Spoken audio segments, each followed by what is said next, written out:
You know what it is. I'm going to have to go out and do a bunch of promotion for satellite at some point, although I don't know when I'm doing that.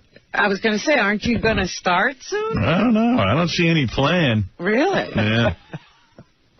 I mean, I really don't. I don't know what Somebody better be doing something. The only one doing something is me. I was on the phone all weekend. I have a book now that I write every one of my ideas just for satellite, and I'm taping things in there, pasting. Don't ask what's going on. But nobody's got put together like a media plan, a media rollout? No, I don't know what's going on. Everyone's very relaxed over there, so. They have a publicity department? Yeah. I think it's Ross Zapin. It's weird how it snuck up on us. Like last month when I did Conan, they were like, well, what do you want to mention? I'm like, well, at the end, I should mention that we're going to satellite, you know. Well, Scott Greenstein's confusing the hell out of me. He'll call me up one day and goes, you gotta get the channels up. You got to get the channels on the air. And I'll go, calm down, you know. You guys just decided to do this channel a month ago or a week ago. We got to put something good on the air. All right. No. You got to put something on the air. Put anything. I don't care. Put something. You can't. Technically, we can't. Engineers have to be informed. And I go, where were you a year ago? That's what I was telling you. I said, well, first we're going to have to hire a program director. I said, and then we're going to institute my ideas, but not until there's time. Right. Then he'll call me up the next day. I'll go, okay, we're going to do the farting bit on Thursday. He goes, no, we can't do anything. It's good. It was silent. Don't do anything. What? He likes the silence? Right, yeah. So I go, what? I go, what do you mean? He goes, we can't do anything. I think Mel tells him what to think, and then I don't know what's going on over there. Because the guy does this complete... So no farting this Thursday? No, we're doing the farting. Okay. Yeah. I mean, but I didn't he's a hard see guy any to of read. The scrolls. Got to do that. I know. Then there was a whole thing with the scrolls, so there was no scrolls. But I figured out something with the farting bit. What? So Thursday... we do this test run. It's driving me nuts that those channels are up and I'm not doing anything with them yet. You know, even though I'm the one screaming to be patient. Yeah. So, I got Gary, what's the farting lineup? You got that all set? I got Will the Farter doing 6 to, I think, 11. 6 to 11? Or 6 to 10. I'm not sure. Where is Gary? He knows. Because if that's the morning you're talking about, that's Dan. Oh, is it Dan? Yeah, I don't know. I'm waiting to hear the lineup. Yeah, we made Dan the morning guy last we heard here. Fafa, you around or? Everybody's out there maybe looking for that Tom thing, I think. I got the Tom thing, but I'll play that in a second. Well, everybody disappeared. I thought that's what we were doing. Where's Fafa Folai? Where were you? In the can? I was editing. Oh. Anyway, so what are you editing? Gary Garver went to the filming of American 𝗛𝗄𝗿. Oh, that's a big deal. Oh, I didn't know that they were actually in production. He said that was so much worse than the blank story. I don't know when the word anal became taboo around here. It's just I got to get out of this place. But if it's the last thing I ever do. Gary Garver said he left after the third. I said if it's the last thing I ever do. He's not. Oh, he's gone. Yeah, he's running around, too. I'll take care of it. We gotta get out of this place. If it's the last thing we ever do. All right. But Gary Garver was saying it was so much more disgusting than that other thing. He left after the third guy for the American 𝗛𝗄𝗿. And then he also tried to interview O.J. this weekend. How'd that go? It didn't, and I'll tell you. You know what? When we play his tapes, we'll have him on the phone because he got some stories. Was this the weekend that O.J. was at that convention? Yeah, I'll tell you what happened. O.J. went. Wait. Wasn't I talking about something else? Everyone's all over the place. Yeah, he just brought up O.J. What was he talking about? You were talking about the farting thing. Right. Oh yeah. You wanted the lineup. Give me the lineup. Okay, the lineup not confirmed would be Dan the Farter from 6 to 10, Debbie the Queef from 10 to 2. Junior the Farter from 2 to 6, Will the Farter from 6 to 10, and then we just got a hold of Travis the Farter. We couldn't find him, but he found us because he heard we were talking about him. And also, you know... Well, when is Travis going to be on? Well, we still have slots to fill, so I haven't... Oh, hold it. Start again. 6 to 10 a.m. is who? Dan. Is Dan real strong? No, you put him there. Yes, he is. That's not what I asked you. I asked you, is Dan real strong? I think they're all strong. Because Junior, I mean, Junior's the strongest farter, right?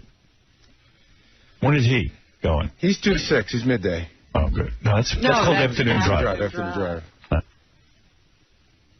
All right, let me hear it again. Start from the beginning. Okay. Dan the farter, 6 to 10. Did Dan really blast him? Yes. He's good. Absolutely. Is he really, really good? I think he's good, yeah. He's never choked on us. He's one of our Hall of Famers, yeah. The only Says here Dan the farter is probably out. Is that right? Who knows that? I don't know. I have to find... I mean, we called these guys, and then I sort of... What's going on, Will? It doesn't look like Dan's going to be able to take off work. Oh, so why doesn't Dan do a night shift? And let's put Junior down into the mornings. I'll move him. I mean, we got to get this. This is huge. Yeah, when I spoke to him last week, he couldn't do Monday, but he thought if he had a little bit more time, he could get the time off. So I wasn't aware of that. All right, so we'll move him. So would you rather have Junior in the morning? Who's the strongest farter we got? That's morning drive. The first guy to sign on the station. It's got to be somebody who can really blast it. I can't remember who's better, Junior or Will. Those are the two strongest. I just can't. All right, so put Junior in mornings and put Will on in the afternoon drive. Those are the two strongest guys. Yeah, Junior's good. Debbie Queefer's a real crowd pleaser. She's good. You can put Dan at the 6 to 11 slot. 6 to 10. Yeah. And then, like I said, Travis, who we hadn't seen in a while, he turned up. He's good. We're going to see if we can get him in and fill one of the slots. And then, remember Jen, the amputee chick? Yeah. She claims to be a really good queefer. No, I don't want that. You don't want that? Even I want farting. Okay, well, I need more people to fill 24 hours. Well, then what? In other words, I have... Where's all your farters? That's them. That's what we have. That's everybody. What about that kid who came in and broke the world's farting record? I think that's Junior. No. There was a little kid. Bubba, you're not doing your research. That's Junior. You're not on top of your game. I don't know the farters that well. Well, look them up in a computer. We did. No, we looked up everyone that we had. We had a number of challenges in here. Yeah, well, what's up? No, we looked up every farter we have on. What happened to that little kid? And either their number is no longer working, numbers have been disconnected. A lot of these, they were on the show a while ago. We no longer have working numbers on them. Well, all right, so let's put out the bulletin. You got to let me know that. But I said that last week. I said we need more. All right, but you got to say it again. I don't know what happens over the weekend. What's the matter with you? How do you not tell me something like that? We're still you putting thought it the lineup was full? We're still putting it together. Of course I did. I leave that up to Baba Booey. No. And then there's another note. You didn't see a note from the guy over at that said that he only wants to go to 11. I'm not saying that's what you want. Listen to me, Baba Booey. I'm not kidding. No, I got you. I want you to listen to me. I was getting conflicting reports. Don't listen to anyone over there. They give you a different story every 5 minutes. Only listen to one man. Me. I'm a genius.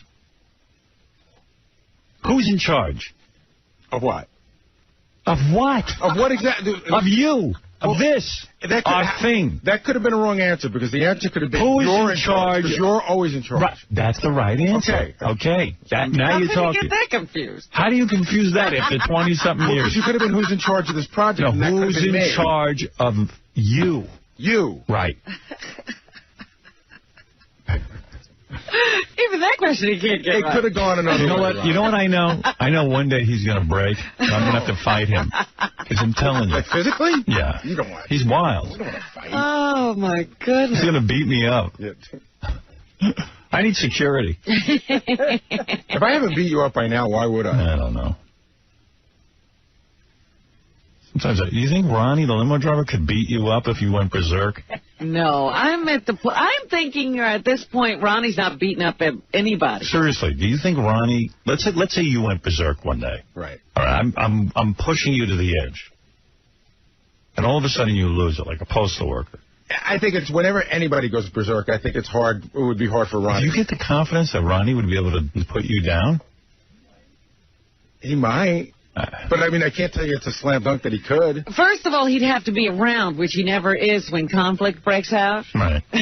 See, I think Baba Booey could take Ronnie out. That's the problem. And secondly, once Baba Booey gets going, Ronnie's not getting started with it. See, with a security guy, there shouldn't be a question. It should be like one of those guys where, you know, they prevent fights just by looking at them. Has Ronnie ever put anyone down? I don't know. Yeah, he one day held Beetlejuice back. Oh! That's good. He got Beetlejuice out of the way. I worry about that. I mean, Ronnie tries to walk around like a tough guy, but I don't even know that he could hold you back. See, I always assumed that somewhere on Ronnie there was like a taser or something. I don't know. I don't see him. He carries a beeper. Remember how, at one time, he used to say, could he take Casey? At this point, I'm not sure he could take Luis. I got to tell you, I love Ronnie to death. There was never a moment where I thought that if Casey lost it, and there were days in here that I thought he could. I thought that Casey would have ripped the poles off the wall. Well, remember the AJ John fight? AJ bounced off of Casey. He tried to run hit Casey's chest and fell down. Yeah, I mean, what's he going to do?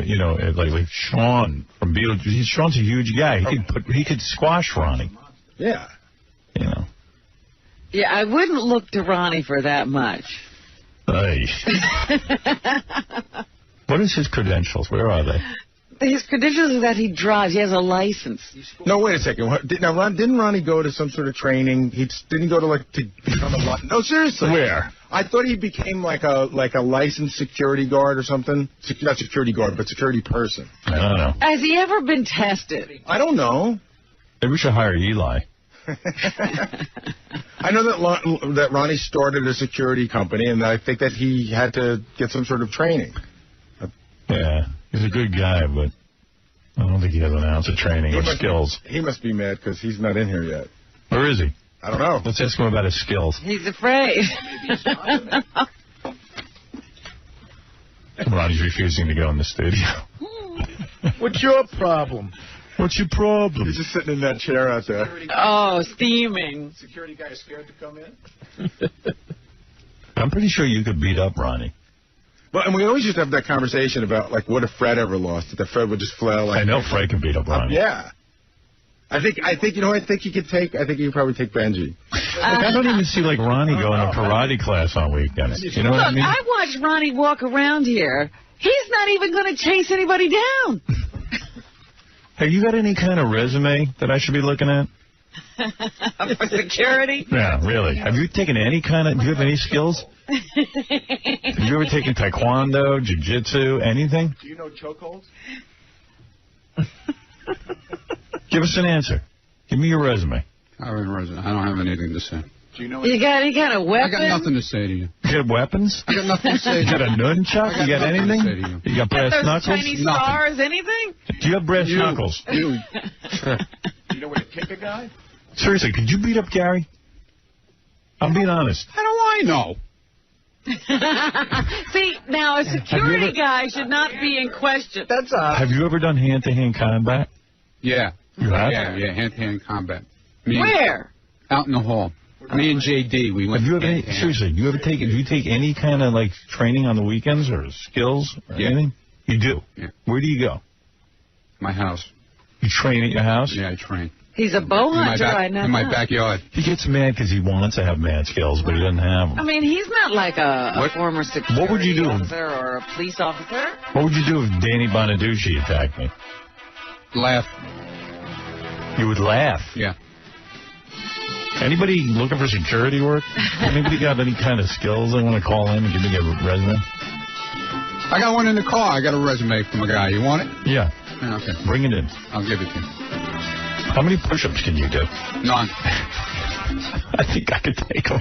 I'm sure you can. Anything else? What do you carry? All he's got is a bad attitude. You got a really badass attitude, I'll give you that. Sometimes it's all you need. He's living on rep. I think I'm Ronnie's security. Right. I think I'm doing security for him. That's right, you're taking care of him. Yeah. What's with the attitude, man? I'm asking for your skills. What are they? I don't have any. He's going to snap. I mean, this is your boss. It's his job to give. He should be able to require yeah. What are your certain amount of skills? expertise. What? I know one person he can kill. Oh, Robin. I'm not coming out of this room. I'm locking the doors. He's going to kill her. I've seen you fight. I'm pretty sure you could take him out. I don't know. I mean, but I think that Artie's point is well taken. It shouldn't be a question. Like when those guys come in here with P. Diddy, you don't ask. And there's a guy that stands at the door, and he folds his arms, and he never, like, you ask him questions, he doesn't answer. I'm like, excuse me, can I get in there? Ronnie's giving me the stare down, like he's got something going on. Like, hey, man, you don't even know I don't have anything going on. It's a secret. I'm so powerful. I don't have anything going on. He's got a secret. My hands are lethal weapons. I have a secret. What's your secret? To be left alone. That's my secret. I know you wear tight shirts. I wear tight shirts. You got those tight shirts. I got those tight shirts. It's not a good look for you. You got love handles. I really don't care. Yeah, but dude. All right, dude, what's your problem? Why would you wear a tight knit shirt if you got love I have handles? a jacket on. You don't see it, okay? What am I going to wear? A baggy, like, 10 extra large shirt? That's just gonna one that hang doesn't down show to your the love floor? handles. It doesn't show my love handles, okay?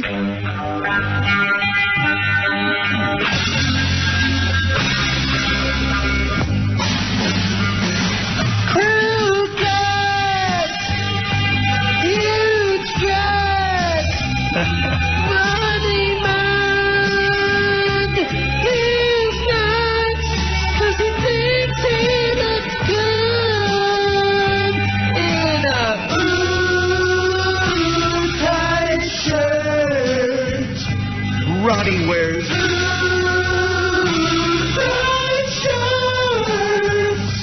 Nice. So what's your point in this whole deal? I don't know. It's just if Gary goes berserk, are you going to be able to handle things? What's your point? I just said. Gary's going to go berserk now? What if he went berserk? Could you handle him? We already had one person go berserk up there. Can you handle that? I handled it fine. You did? Yeah, I handled it, I think, very well. Who went berserk? Casey. Oh, no. Casey. Who went berserk? Who went berserk? Gary Booey? No. Who? I thought I handled Gary Booey. Yeah. I'm trying to think of who went He berserk. wasn't even around. Somebody. Oh, I know what he's talking about. Oh. Yeah, we could say it. It was at that time that Beetlejuice's manager got mad at Tom. Oh. You handled that? You handled that? Yeah, I think I handled it very well. Although I have to say, when Sean and I were talking last week, he had a different version. Yeah, I know what he said. I understand that. But it came out to be a whole different thing when he was here, when it happened. Hey, Nelson, what's up? Hello, how you doing? Hey. Yeah, you calling on the experience on security? Yeah, what do you do? What are your skills? Well, I'm out in California. I work the AM shift, but I work corporate security. I've also worked out in Hollywood on occasion. Ever kill a guy? Well, let's just say I made them wish they were hurting. Have you ever killed a man? No comment. Interesting. Do you You have to speak up. I got a low phone. Do you actually want to kill her? No. Well, I need a really angry black guy. Are you an angry black guy? No. Not you. No, not an angry black guy. The only one angry probably is Ronnie. Britney Spears has got an angry black guy. Sure. Oh, I think I fit your bill. I'm like a former football player, well over 6.5 feet, Wait, about 275. Pro ball? No, just college. Yeah, you got skills? Oh, yeah. Uncle Sam taught me all that. What do you do? What'd you do in the Army? No comment. What do you mean, no comment? Come on, man. I'm giving you an interview. Navy SEAL? What were you? Were you a Navy SEAL? Oh, hold on. My boss is coming. I got to go. Thanks. Hey, I'm interviewing you for a job. I'd say nay to that guy. He's afraid of his boss. Boss is coming, gotta go.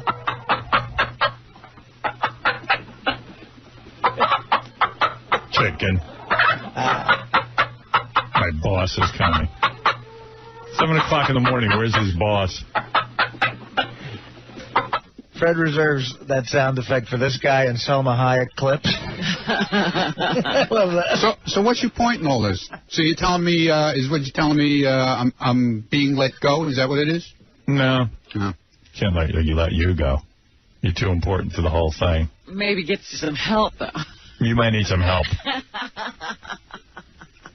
For some of those tough situations, you might need a little help. I never said I did. I don't deny I'm that. not sure you have any skills. Yeah, That's okay. the problem. All right. Fine. But why are you giving me attitude? Name your skills. I don't want to. Do you know Taekwondo or any martial arts? I don't know Taekwondo. Do you know martial arts? No. Okay. So what do you know? Are you skilled in weaponry? Yes. Are you archery? carrying weapons? You know what? He went bow hunting like 4 times. Right, okay. And that's what he's walking around with a big bow. Right, yeah, I'm carrying a bow in my pants. He's like the Green Arrow. Right. Where's your weapon? It's at home. Yeah. Where's your bow? I'll bring my bow tomorrow, okay? One thing he can do. He's Ronnie Hood. Exactly. You heard of Robin Hood? Yeah, Ronnie Hood. I'm Ronnie Hood. Was you run out of material this morning? All for one and one for all. You're not, can you? No material this morning, huh? Do you know how to? It's time for me. Do you know? It's been too quiet. Are you an expert marksman? Yeah. You are? Yeah. And what security guard wears bifocals? I don't wear What are you talking about, bifocals? Those stupid little glasses you're wearing there. You're cruel. Bifocals. What are you talking about, bifocals? Those are graduated lenses, aren't they? They're regular prescription lenses. Yeah, but they're graduated.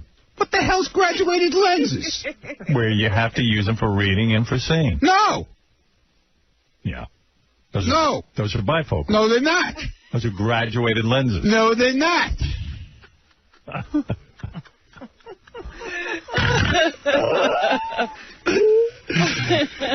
Whatever. Whatever what? What's your problem? Man. You ran out of material, I guess. No, I'm just asking what your skills are, that's all. What do you mean? Where did this come from? I'm interviewing you. 20 years. Now you're asking me this? I'm just nervous. I never saw you nervous before. Booey. I start yelling at Baba Booey. I go, hey, wait a second. I don't even know if Ronnie can beat up Gary. I like that. I just want to make sure that my man... Whatever it is, he won't get to you. How's that? All right. If I got to be taken down and killed, I'll be taken down and killed. But he won't get to you. He's going to get to me. All right? Dead. What could you... That's the most ridiculous plan I've ever heard. Yeah, okay. You're going to get killed. No, I'm not going to get killed. I'm not going to get killed, to okay? What is your problem, man? Give it a rest. Do I need to hire some extra help here? Do whatever you have to do, all right? I'm asking you. Do whatever you have to do. Are you confident you can beat up do whatever Gary? you have to do. Do all right? you think you can I beat up want Gary? you to be comfortable. If you're not comfortable, then you do what you have to do. Are there any situations All right. that intimidate you around here? Are there any people here who intimidate you? No. Any visitors, any guests? No. I get along with all the guests very well. And this I'm not very talking about well. getting along. I'm talking about what's your plan? What do you do if Chuck Zito goes berserk? Let me know the plan. Whatever. Whatever. I'll get hit. You won't. How's that? All I know is Ronnie... What is your problem? Ronnie calls downstairs to the parking lot guy and yells at him. Why? It's the voicemail Ronnie left the parking lot. Because the guy's an idiot. Big face, I called you like 10 times. You didn't pick up your phone. So that's not my problem, okay? So next time, answer your phone. I don't know if Why are you calling the parking lot guy a dick face? Because that's what he is. It's not professional. Because that's what he is. I don't care. The guy's a nice guy. No, he's not a nice guy. He goes through my car. He goes through my stuff. He's not a nice guy. He goes through your stuff? Yeah, he goes in the car. He goes through everything. Really? Yeah, I had a shirt laying on the front seat. So he has a nice shirt that Mike gave me. Yeah. Okay? So the next day I come in, he goes to me, hey, listen, can I get one of those shirts that was on the front seat? I go, what? I go, what are you talking about? I saw this shirt on your front seat when I was moving your car. I said, why are you in my car to begin with? Yeah, what's he doing there? He had to move it for something. Did you beat him up? No, I didn't beat him up. I got him a shirt. Oh, you got him? Yeah, I was nice enough. I got him a shirt, but the guy shouldn't be going through my stuff, you know. got there, you didn't get there, so. You gotta be like, hey, I won the red eye trip with Artie. What's that? That was you. Richard pranks Ronnie in the office. What's that? Stern Show. Hello? Hello? Yeah. Want to talk to Howard? What do you want to talk to Howard about? I banged an old lady. Yeah. Can I talk to Howard? Banged an old. So you banged an old lady? What does that mean? I'm 20. And I banged the old lady. What old lady? How old? 90. Yeah, okay. Hello? We had no interns that day, okay? So I was helping out. I answered the phone. He wasn't buying that for a second. 90, okay. Yeah. Anthony, you're on the air. Hey. Hello, Howard. How you doing? Good. Calling about security. Yeah. Yeah, do you need somebody? Okay. What's your credentials? Bouncer, bars, Yeah. whatever you want. You got skills? Oh, no, that's the Ronnie. Oh. I mean, you have, like, skills. Yeah. What kind of skills do you want? What kind of skills do you need? I can do whatever you want. Hand-to-hand combat. Jiu-jitsu? Yeah, jiu-jitsu. Right. You ever kill a guy? No, but I've heard him up pretty good. Yeah. How much more do you need? You don't need to kill a person. Just How tall are you? 6'2". How tall are you, Ronnie? 5'8". Yeah, isn't there a height requirement? Yeah, right. 5'8". Probably 5'7". No. No, 5'8". With his lifts, he's 5. What lips?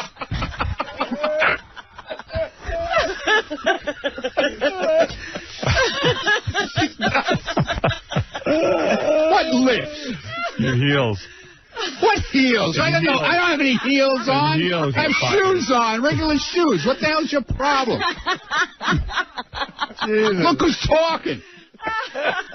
Can't even walk in shoes. Practically falls down in the hall. Oh, my leg hurts. I'm not anybody's security. Yeah, Jim. Howard? Yeah. Yeah, tell Ronnie I think he's a big pussy. I love and I would love to challenge him to a fight one of these times. I'm a real big guy too. I'm only 5'2". Wow. Yeah, so I'm a real threat to him. I'd love to see him in a match. All right, there you go. All right. Guy says he's going to take you out, and he's 5'2". Okay. Whatever. What weaponry are you skilled in? Seriously, I want to know. You go to the firing range once a week? Yeah. You do? Yeah, not once a week. How often do you go? A couple of times a year. And what do you shoot? What are you shooting? 9mm. Really? Yeah. Look at you. And what is your rating? Expert. Oh. Is that true? Yeah. Or are you lying right now? No, I'm not lying. Anything else? That's Ronnie at the shooting range. If I blindfold you right now, can you assemble a gun? No. Okay. Then you're not expert level. Why? You have to be able to do that for my organization. Okay. That's my kind of expert. Right. What else? What else do I have to? What else do I have to brush up on? Do I need to get you an assistant? Honestly, you give me the answer, yes or no. That's all I'm asking. That's my point. Here? Do you need someone to help you? Here? Just in general. Maybe. To handle things. No. You can handle things. Yeah, I'm fine here. All right. You know what I want to know? Can you beat up Gary? That's what I want to know. I don't know if I can beat up Gary. Can you handle him? Yeah, I can handle Gary, yeah. Who's going to stop Ronnie when he comes after you? I'll do it. I'm pretty sure I can kick his ass. Say Christopher Knight goes berserk. He's, you know. He's a pretty built guy, yeah. All right. I would like to see, how would you take down Gary? Let me see you take down Gary right now. Like if Gary was going to attack you. Yeah, show me what you would do. I'm not showing anybody anything now. Let me see you subdue. No, I'm not Scott the Engineer. You're going to make an ass out of me. Let me see you subdue Benji. I'll do whatever I have to do, Let me okay? see you subdue Benji. No. Benji's ready. It's not a game. It's not a game. Good answer. Hey, he's like that guy that... What are you laughing at on the floor with your stupid camera? I know I'd take your ass out. There you go. I know he's got a lot of attitude. Right, he does that. Have security against Jason. Flipping around here like a little fairy. Get out of here with that camera. See, he's bossing people around. He's showing me his skills. What's your problem? What are you coming in with that camera for? Get out! You get out. I don't have to get out. Force me out of the studio. Jason's being belligerent. Yeah. Got some resistance. He wants to see you take him out of the studio. Yeah, okay. Who's coming in behind me now? He's not leaving. I heard the door. I want Jason out of here. Get him out of here. Get out, Jason. When I'm ready.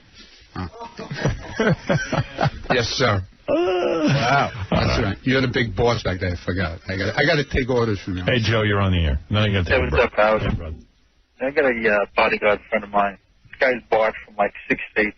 That's what I'm talking about. This guy is one badass dude. I'm telling you, he's not. He works for the outfit out west, and they locked him up in the pen one time. I remember about 6 years ago, and he beat the living daylights out of like 9 guys. He told them, "Don't put me in there. I will beat the living daylights out of every one of these guys. I'm not sitting in here with these animals." He beat the living crap out of them. That's what you need. That's just what you need in here. Yeah, but there's different levels of security. You know what I mean? You want a guy that's specializing in martial arts. You want a guy that's specializing in just bodyguard. I met this one guy. He was a bodyguard. This cat, he's called a soldier of fortune. Uh-huh. Really? Yeah. Now, Ronnie, do you remember when I did that movie? There was a guy, soldier of fortune. Like he goes, they hire him to go. Like, yeah, I know who he is. Yeah, A mercenary. This guy would kick Chuck Zito's ass. Somehow I don't think so. Ronnie, do you even have a flashlight? What do I need a flashlight for? What, do I have to check the meter? Do I have to check the meter? When I plug in, I have to check the meter. I need a flashlight. Hey, Howard, does McCartney have like big black eyes? Oh yeah. Howard, do you feel safe with Ronnie? I mean, he's never on his point. He's never on mark. I mean, he never knows what's going on. No one feels safe around Ronnie because I think Ronnie's going to attack me any minute. We're all afraid of Ronnie. I'm afraid of Ronnie. I'm just looking for a guy to protect me from Ronnie. What does it mean not to be on point or not to be on mark? He's not aware of every situation, what's going on. How do you know what I know? Because I watch you. I see you. You watch me. You're all over the place. You watch me. You're sloppy, Ronnie. You watch me. You're sloppy. Are you aware of everything that's going on?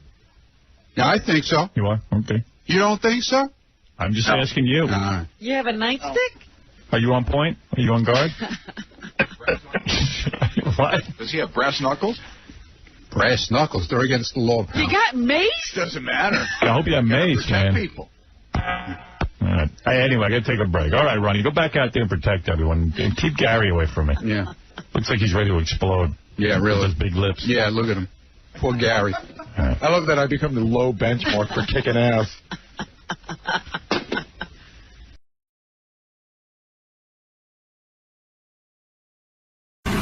Pete, go ahead. You're a Pittsburgh Pete. Hey, good morning, Howard. Hey. Great radio all week, man. Thanks. I love when you really rip into Robin, and I hope you have a good weekend and it don't affect her too much. Jesus. Legendary Pittsburgh Pete. Not ripping into Robin. I'm fascinated by her score. I heard from somebody I really trust, and they said you don't have anything to worry about, and just forget those guys. You're beautiful, Robin. Who'd you hear from? Someone I trust. Forget us. What do we do? You were all joining in on Drew's parade. Well, yeah, I mean, that test score is quite phenomenal. Wait. I am a little worried about you.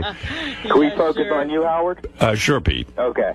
Listening to the show, I listen to every little word you say, and I try to think psychology kind of like a Dr. Drew. Okay. And it seems as if possibly for the first time listening to you, you and Beth could be having some problems, possibly marital problems, hopefully not an affair. What did it lead? What did I say that led you to think that? Well, many things.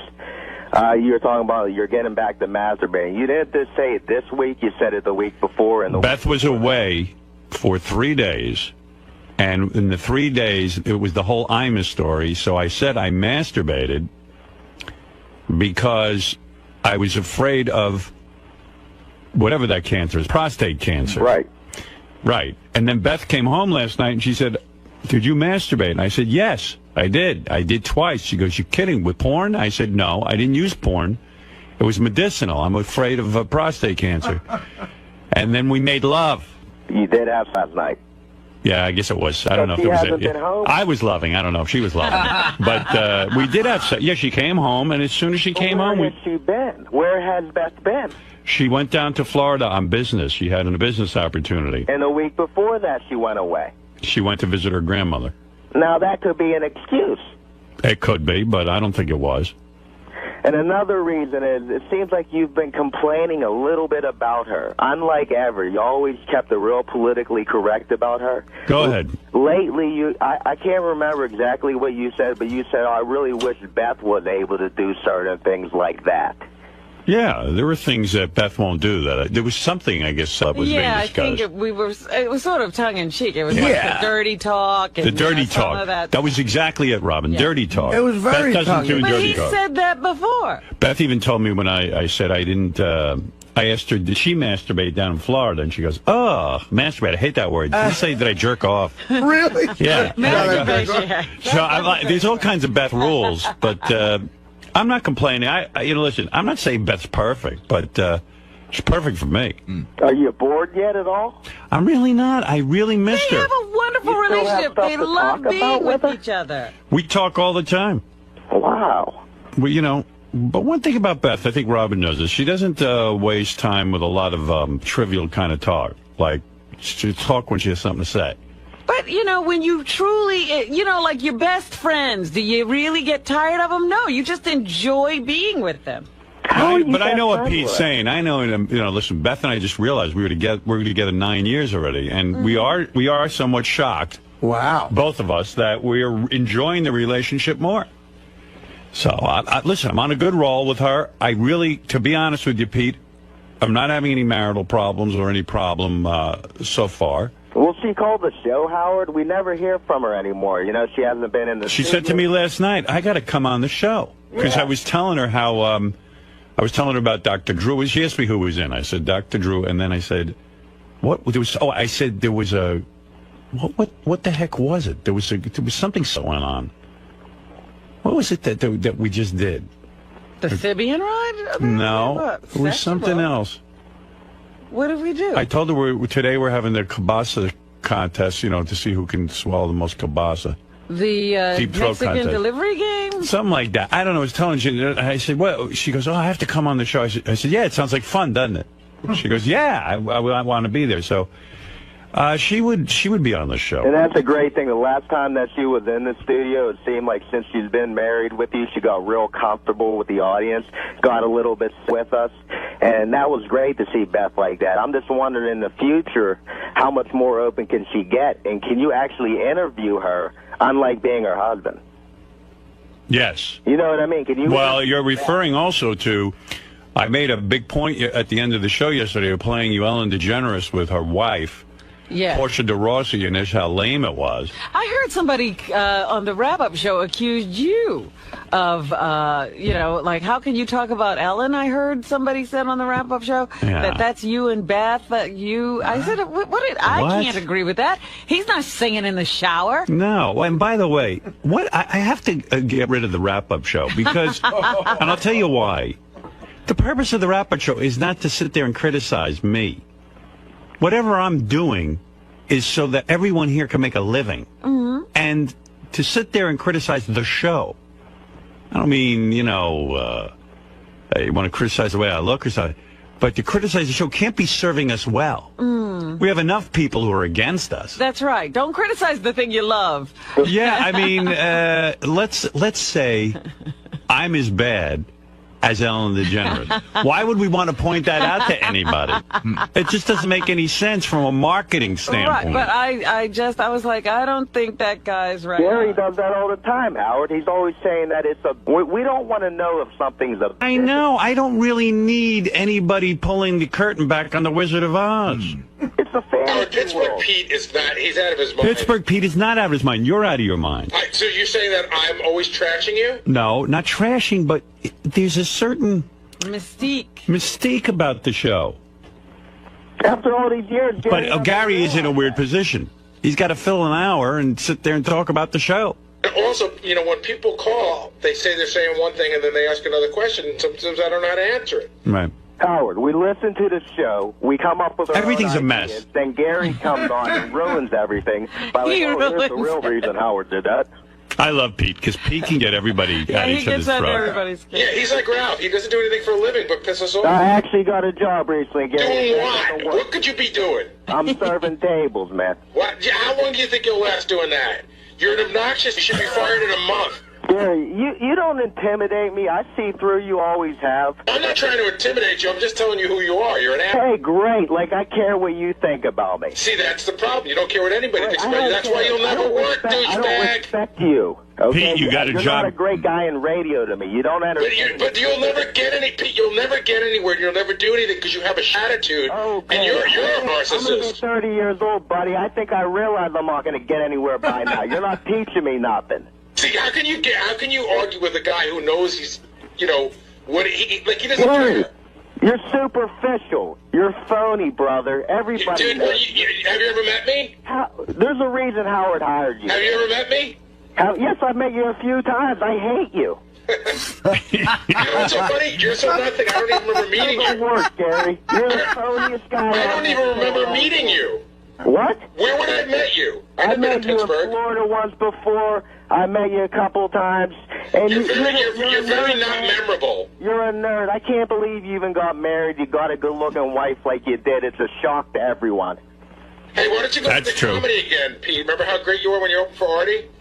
How great are you every day on the wrap-up show, Gary? You're never funny. I'm great enough to be getting continually paid for it for 3 years. You did it once, and they practically lynched you. You are a character. You're Booey. That's the big bit. It's you. And you're not a character. You're Pittsburgh Pete. We don't care about Gary. We care about the monkey face making us laugh. That's what we care about. You don't got to come on the wrap-up show, you and John Hine, and say, oh, Howard did this. It's a bit. That's not who he really is. Robin did this, but privately... Pete, let me ask you a question. We don't want to know that. Do you want the wrap-up show canceled? No, it's a good show. It's fine. Well, then what do you want? I don't even want you talking to me right now. I don't even know why you're involved in it. I was talking to you. Gary hijacked my show. Yeah, what is it, the wrap-up show? Oh, hey, Howard, he's insulting me. I have to have the right to defend myself. You'll get your hour today. This is the pre-wrap-up show. I can't even get on the air anymore. Tell him that he peaked, Howard. Will is the number one guy on the show now as a producer. Will is the guy? Yeah, Will is the guy. Will's the one that's coming up with the vibe, the flow, and the office. Would it be your advice to me to demote Gary and make Will the executive type You producer? don't need Gary any longer. He doesn't even have that big a Rolodex any longer with celebrities. What's he doing? Let me tell you something. I know Will. He'll hate you way quicker than I did. Gary, you hate everybody, man. You think you're better than people. You're the biggest narcissist on the show. You must have lied. That test must not be accurate because you are. Maybe they made a mistake and switched Gary's score with Robin. I never thought of that. Hey, my picture ain't in the post today. You're a kiss That's right, because you switched the results. He was smart. Is Gary correct when he says that you will never hold on to your waitering job, that you're too abrasive? I've had about 85 jobs in my life. The longest one was about a year. That's when I was bartending. It's miserable. Financially, I've never made more than $5,000 a year. And $5 grand? $5 grand is my biggest year ever. What is it? Is it your personality? You seem like a... I'm very... I get a job and I get bored. I do feel I'm a creative person, but I didn't see my future, and I'm going to be here the rest of my life, and it frightens me. So I quit, and I like laying around smoking weed, and that's, the radio is a big part of my life, Howard. What happened to your last job, Pete? My last job? Yeah, what happened? What went wrong? What was your last job? No, my last job, I was bartending. That was a year ago. I haven't worked in a year. I finally got a job now, so I'm happy again. As a bartender, you only made $5,000 for the whole year? Yeah. He quit. But for $5,000, he worked for a year and made $5,000? He worked a whole year. I know bartenders will make that in 2 weeks. Yeah, that's what I'm saying. I mean, this is the You most... must have been the worst bartender ever. It must have been a horrible bar.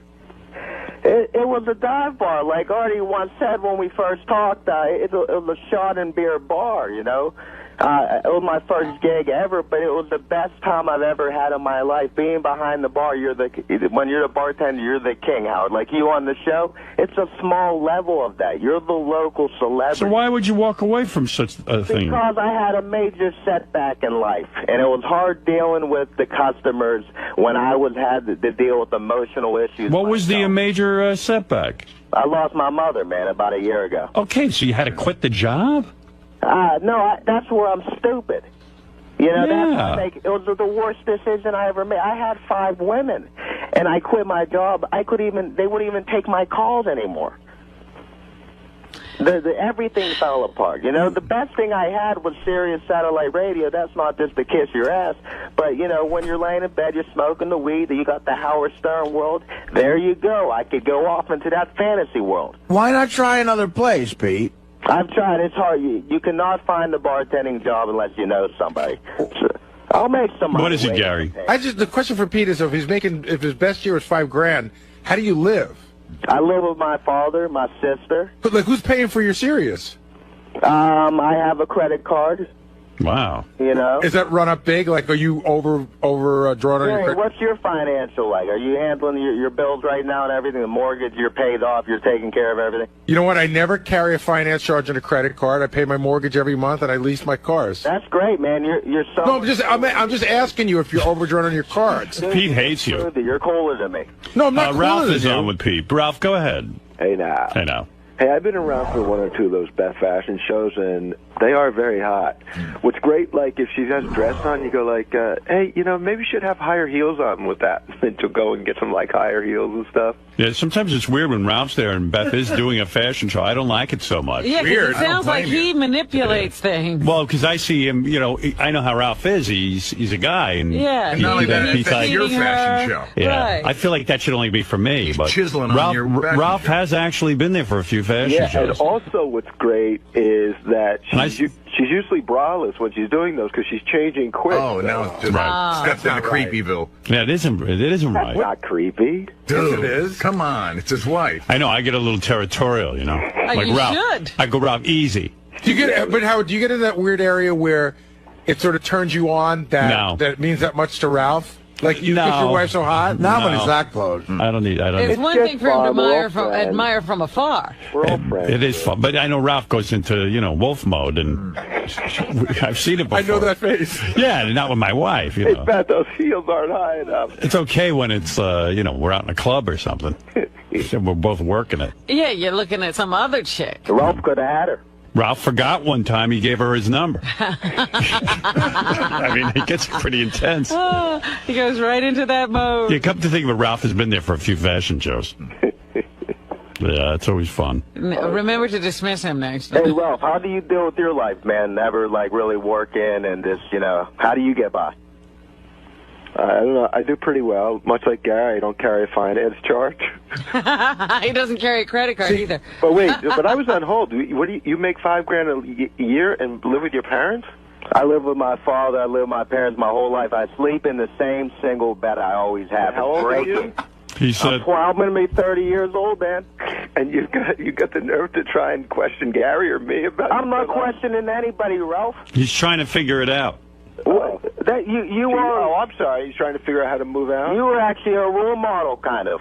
Well, Howard, oh boy, you're going to be 50 years old, kind of doing the same thing. How do you make money? Howard helps you out on occasion. Yeah, every once in a while, I kind of call him and say, like, what do you do in your personal life? I need a few bucks for the week, and what do you do? Check off. What do you really do, Ralph? Tell us.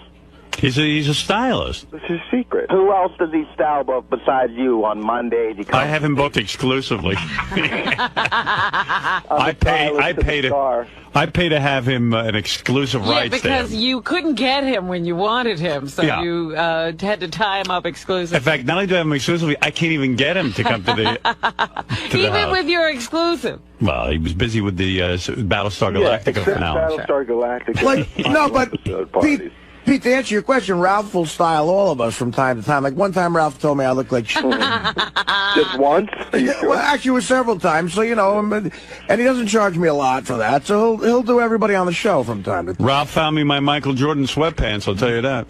And I love those. Well, are they hard to find? Because now you got me wanting to get them. Ralph, how do you get those? Because I told Artie he should get them. You know, they probably would be good for Artie because they're good size and stuff. I had to search like the style number and stuff like that. You know, you can't go to a store and get it, huh? He found them in a store, and then we went back to get them. Stuff like that, like they turn them over so quick. You know, they were like from the beginning of the summer maybe or something. I mean, the beginning of the winter, and, you know, now they're out of the store. I went to get more, and they didn't have them. So I told Artie he's got to get Michael Jordan sweatpants. I'm telling you, they're slenderizers. I'll ask my sister. You'll be able to gain another 100 pounds. No, but he makes 20 different kinds, Artie. You got to get the same kind if that's the kind you want. Yeah, you got to get these. What? He makes 20 different kinds. You got to get this kind, the black ones. Yeah, well, does it have a name? What's the name of those ones, Ralph? I don't know. There's a style number to it. I don't know. All right. Heard of a style number. And then every douchebag like Pittsburgh Pete's going to be wearing them. All right, man. I'm a douchebag, right? Why is he a douchebag? I'm just joking. Yeah, you got nothing to say to me. We're kind of similar, you know. We are. A little bit. I mean, you can't be happy. I don't see how you can have a bartending job and make only $5,000 a year. That means if you work 4 days a week for 45 weeks, is that about But he 20, didn't work 20, the whole year. That means he made 25. He worked the whole year. $25 a day he made as a bartender? Oh, he did work the whole year. I couldn't figure that out either. Money. What? With the bartending, with the bartending gig, that might have been a little more. But on my tax records, you know, it was only probably like $5,000 ever, and that was like 10 years ago when I was like motivated. I mean, how many days a week are you being a waiter? Hopefully as many as they can give me. I just want to indulge myself in working for the public, get some money back in my pocket, and get some ganja and take a woman out to dinner. Just the basics, Howard, you know? Right. Let me ask you something, Pete, though, because a lot of people in your generation now say you're creative because you go on the computer. I know I'm creative. Well, but and listen, I'm going to tell you something. When you came with me to do the gig, you actually told some jokes. Howard even said it. We played it. Yeah. And you actually had a couple of funny jokes. Thank you. Yeah, it was good. But how are you dealing with that now? Like, what are you trying to do to be creative? What's the outlet? Are you writing? You could be a creative waiter. Why not? Why not be the best waiter? Use your comedy on your clients. I'm going to tell you something. Whatever job I ever took, I was a food server as well. And I was selected by my boss as the best food server of the year because I put my heart and soul into it. I decided whatever I did in life, I wanted to be the best at. I don't give a shit what it is. You're spending your time. You might as well do it well. Yeah. I mean, why wouldn't you be the best? I mean, in college, I made the best movie. I won. When I was served the food, I was on time, I was conscientious, and I was a pleasure to my boss.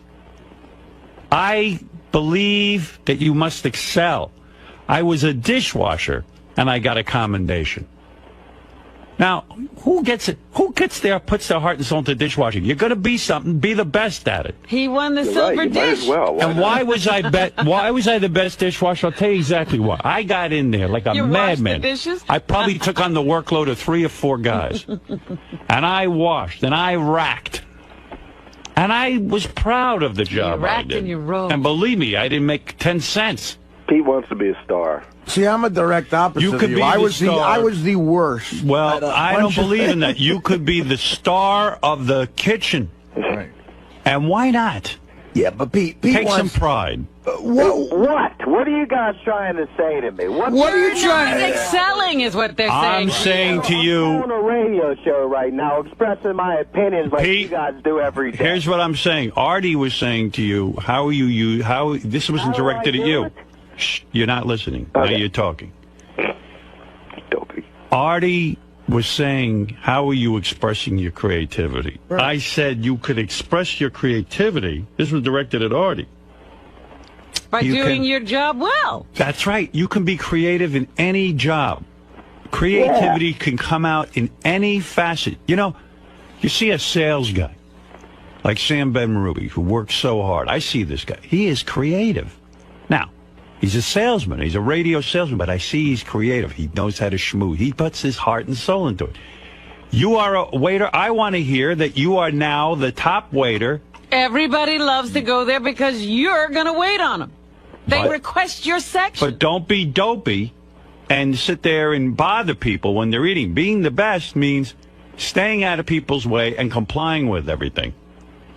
I know how to do that, man. You know how to do that? I want you to do I'm that. all about the hospitality, Howard. Good. I think that you could make more than $5,000 in a year at that job. Let's shoot for 6,000 this year. And stick with it. And no more smoking weed during the week, only on weekends. That will just be wants a after little work. ganja. Are Pete's parents rich? No. After work, no. I said on weekends. You don't earn after work. I think he should take a break from pot, period. Well, I'm trying to wean him off of it a little No, bit. it's every day for about 12 years, 13 years. Every day of my life. Well, what about being the best pot smoker? He is. During the week. That he has excelled at. No, that's negative. Pete, during the week, no more pot. I can't do that for you, Howard. Let me ask you something, Pete. Do you think the pot smoking might have something to do with why you still live at home? I don't know about that. I do know about that. Yeah. Yeah. And that is true. I have friends who smoke more weed. Like, they'd be proud of themselves. Oh, I quit smoking cigarettes. Then you find that they're smoking Tons 7-8 of joints, weed, yeah. 7-8 joints a day. Yeah, tons. And let me tell you something. All of these guys do not succeed. Right. They don't. They do not. I know them. It's a type. You're right. They're burnouts. And I know that. Starting today, during your work day, the days you don't work, you want to smoke a little weed, okay, I'm not going to take that away from you. Mm-hmm. But on the days you work and the days that you got to be up for work, no more weed. You get high at work, man? No, I served tables about 8 years ago, and I did get high, and it was very tough to do. Bartending, you can do it. You're in the dark. People are all drunk. But if you're serving tables, it doesn't work. Are you strong enough to stop smoking on work days? I don't think so. Well, you got to get strength. If you want to be the best, it's not going to... I don't want to be the best. Well, But yes, that- wait, I do. You're right. Okay, so then what are you going to do? Try it for a month, call me back, and let me know how you do. All right. Don't call us even for a month. Yeah, pot is too powerful thing in your life. You're letting it overtake you. The older you get, man, the more wisdom you get. You're motivational. You're like a Dr. Drew yourself, man. You should have a... Dr. Jew, how dare you? You should have Dr. All right, I have a big Well, nose, let's see if it works, Pete. Go I'm a away Dr. for Jew. a month and see if you come back any better. Howard's been like a father to me over these years. Well, he's failing as a father. Maybe that's because why of you're you. high at home with no work. He's a terrible father. Then you got the wrong father. Yeah, you have to reassess, Pete. I mean, please, Pete, don't belittle yourself by not taking your job seriously. In other words, you're making fun of your job when you're showing up high and not motivated. You should be proud to be a waiter. There's nothing, in It's Europe... a great job. It's not my passion, though, Howard. Make it your passion. Well, what's your passion? My passion is talk radio. No. No, it isn't. It's listening to talk. You're a waiter. And there's nothing... Right now, you're a waiter. When you get the job on talk radio, that'll be something. But not now. Right. And you need to stop smoking pot during the week. No, you're right about this. You got Have to you do it. heard of 100%? 100%. He's heard of it. But he's got to now devote his life to it. You have to be the best at what you do. Can you give it 100%, Pete? No, I can't. If you want honesty, I would love to do it, Howard. Pete, I go to a restaurant. It's called 𝗛cie𝗄𝗿𝗍 here in Manhattan. The waiter walks over. He's got the whole menu memorized. And he goes, "Hello, Mr. Stern." He's like this. He's an Italian guy. Hello. Today's specials we have. And then he goes, and now I'm going to tell you the fish. And then I tell you the pasta. Then this guy takes such pride in his work. I go, this guy's at the top of his game. It doesn't matter. You talk about talk radio? He's doing talk radio right there. The hardest part of his day is getting that accent right. Well, he is terrific. There's nothing wrong with being a great waiter. People think probably think you're sort of joking around. I'm not joking around. There's so many that you run into. Like I go shopping a lot, and all these people be trying to register are on their phones or half asleep. And you just want to smack them. Go, what the f doing? If you want to know something, you're absolutely right. I go to these stores, and I see people working behind the cash register. Most of them are They vomits. don't even want to look at you. They're vomits. The other day, I was in the Barnes & Noble, A young black woman standing behind the thing, and she says, "Oh, hello," big smile, takes the money, "Have a good day," she says to me, "and how can I help you?" I said, I know that this girl is going somewhere. Even if she just stays at Barnes & Noble, they will put her in charge, and she will make more money than the rest of these nitwits. And she's black. And you respect somebody like that. And she happens to be a lovely girl. Believe it or not. And she is going to go places. It will be recognized because people who run businesses are only looking for somebody who's got half a brain in their head. And won't destroy the customer. All right, Howard, what do you think? What do you think about a guy like this who has, you know, a lot of ideas? You know, he definitely is a unique person with a creativity, but doesn't have the structure or the organization or the willpower to put it together and make it useful. That's a very good question. Are you talking about me again? Yeah, well, that is loser thinking. Yes. There are a ton of guys out there, they got a million ideas. They're all full of, their ideas are never going to happen. What you got to do is devote yourself to what it is you're doing right now. It's you see, life is simple. The guys who walk around with a million ideas in their head, and their whole lives, they spend their time going, oh, I could be great at this, I could be great at that, I could be great at that. Be great at what you're doing. Forget about everything else. Be the greatest waiter you can be. And then you will see life will start to unfold. You're right. It's nonsense. Are thinking. you going to investigate this, Pete, or are you just going to say, I'm still going to do it my way? No, I'm going to put effort. I'm going to. It's the Ralph Cramden situation. It's syndrome. Yeah, you're right. Idea. Of course I'm right. No, but everybody wants. Because you're thinking too. Your mind's all over the place. You're scattered. I feel I deserve to be rich, Howard. Okay. Well, never think that way, and I'll tell you why. That's another loserish kind of thing. Anybody who thinks they deserve to be rich will never be rich. Except the people who are born that way. Well, that's a different story. Pete wasn't lucky enough. What you got to do is never even think about being rich. Think about work and devoting yourself to it. The simplest job. I don't care if you wash toilets. Be the best toilet washer, and you'll see it will become your way. Can you do anything excellently? It will become your way of doing things, and then no matter what you do, you'll be great at, and you won't be scattered. Pete, can you do anything excellently? I can do many great things, Robin. No. Anything that you've actually been able to do, have you done it well? Have I been like you? No. Have I been like Howard? Pete, listen to me. Listen to me. I am defensive because no. Howard was a guy like me. I mean, he was more successful, but... No, he wasn't. He started out with nothing. Nothing like you. No, he was. No, he wasn't. Because he's talking about don't worry about being rich. But that's right. I never did. Let me tell you something. I got into radio. Who thought about being rich? I thought about being on the radio. And I worked with a lot of guys like you. When I was in college radio, none of us had jobs. We all had dreams of being on the radio. And really, it was a pipe dream. I was horrible at it. I never walked around saying I'm the best. I said I'm horrible at it. I got to get better. And the guys I work with, each one was worse than me. And they would sit there and go, you know what, man? I'm going in radio, and I'm going in big markets. I'm not wasting my time like you working in a small market. And they all were grandiose in their thinking. They all are horrible on the air. No one was looking for them. And rather than put in the time and the hard work to become good on the radio, they all were taking shortcuts. They all had pipe dreams. Me, this is what I did. I said, I've got nothing going on. I'm no one in this industry. Well, let me work at it. I'm going to see if some maniac will put me on the air, and I will follow his rules and regulations. I will train myself to be an announcer first, before I get on there and try to be funny. I never thought I'd be anything in radio. I just did the best job I could, and I was making $96 a week. Did I sit there and cry that I was making $96 a week? I said, thank God there's a job where they only pay $96 a week. Who's going to hire me for more money? I'm not even worth $96 a week. This is highway robbery, what I'm doing. You were living your dream. No, I was living a nightmare. but I worked at whatever I did. You know, I was a camp counselor. They gave me commendation after commendation. They never had such a great camp counselor. A guy named 𝗻𝗿𝗿𝗱 will tell you.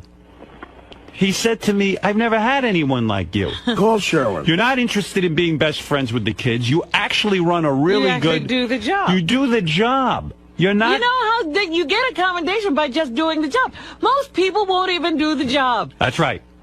And you're not hearing me, Pete. I'm hearing you. No, you're not. You won't follow my advice, but I just gave you the secret to success. No, you have.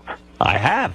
But very few people understand But you it. need to practice even at home, Pete. You need to, even when you're cleaning the bathroom, you need to clean it immaculately and be hard on yourself. No. Yes, now No, I it disagree is with you. Clean. I disagree with you. I'm completely confused. Unless you're getting paid, you don't have to be good at anything. Oh, stop it. No, I'm he being needs serious. to practice being good at No. something, anything, Howard. Howard, your number was Trust me. So I'm a big pig at home. Before you go As to a your waiter job, clean the... As a He waiter. needs to clean the bathroom No, and clean that's it a waste well. of time. No, it isn't. Let your mother do that. His mother's day? Bring her back. Father. Well, then his father do it. He wants all the glory without the work. Everything you do, you should do well. Pete? Whether you're paid or not. Pete, just listen to me.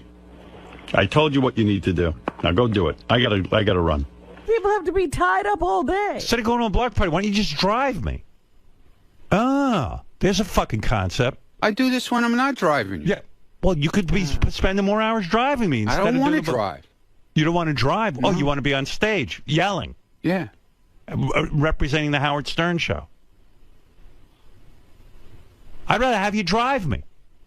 That's what I'm paying you for, not to fucking go out. I didn't ask you to be the representative. I didn't ask you. I never said I was the representative. Right, so please don't bother me about movies. Be smart and keep quiet. What are you talking about? Go to Gary. And then I'll tell you no through Gary. Why would I go to Gary? Because I don't like. Do you understand? I don't want to answer you directly. All right. I got you. You're a guy I know over 30 years. I don't feel comfortable saying no to your face. I'm telling you that. Okay. I'd rather Gary do it. Why? Because I don't feel like being direct with you about your business You can be ventures. direct with me. I don't feel comfortable. You can say no. I don't feel comfortable saying no. I'd rather do Why? it through Gary. What's your problem? I have a problem. Okay. Okay? So now you know. Okay. Gotcha. So don't piss on me and I'm fucking not ask me pissing questions. on you. How don't mind pissing on you? By asking me correct If I questions. pissed on you, I would just Here's go my ahead answer. and do it. My answer is no. Without to even everything. saying anything. My answer is no to everything. Okay. Okay? Now you know the Not answer. to this, though. You already said yes.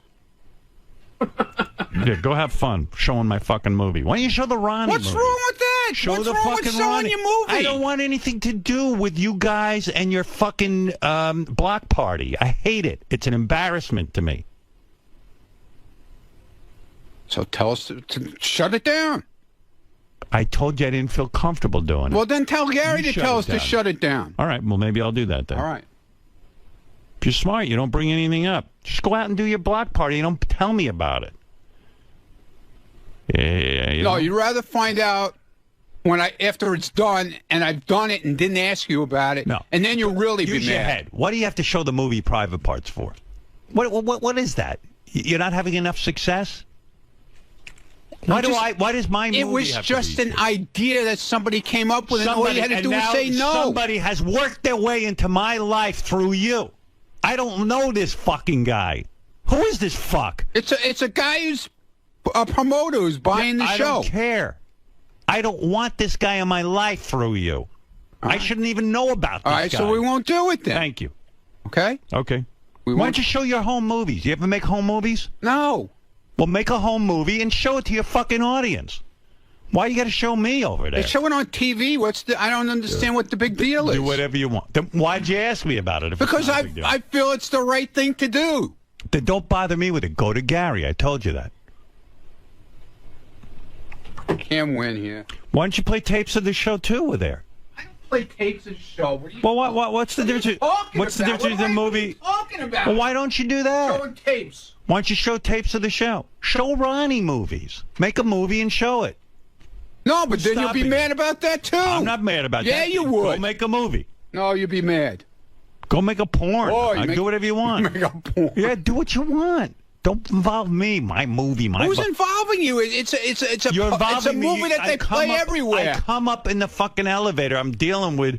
There's a promoter out there who bought the fucking. He didn't buy anything yet. I'm just saying. He bought a theater in Long It was an Island. idea. Idea. Man. Are you guys finished?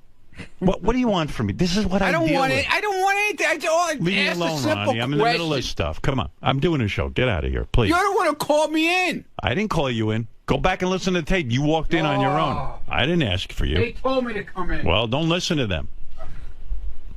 I'll tell you when to come in. Never. Ron. What? We talk for a moment? What? What? Have you lost sight of your role here? No! Go away, stupid. Lost sight of my role there. Ronnie? Yeah.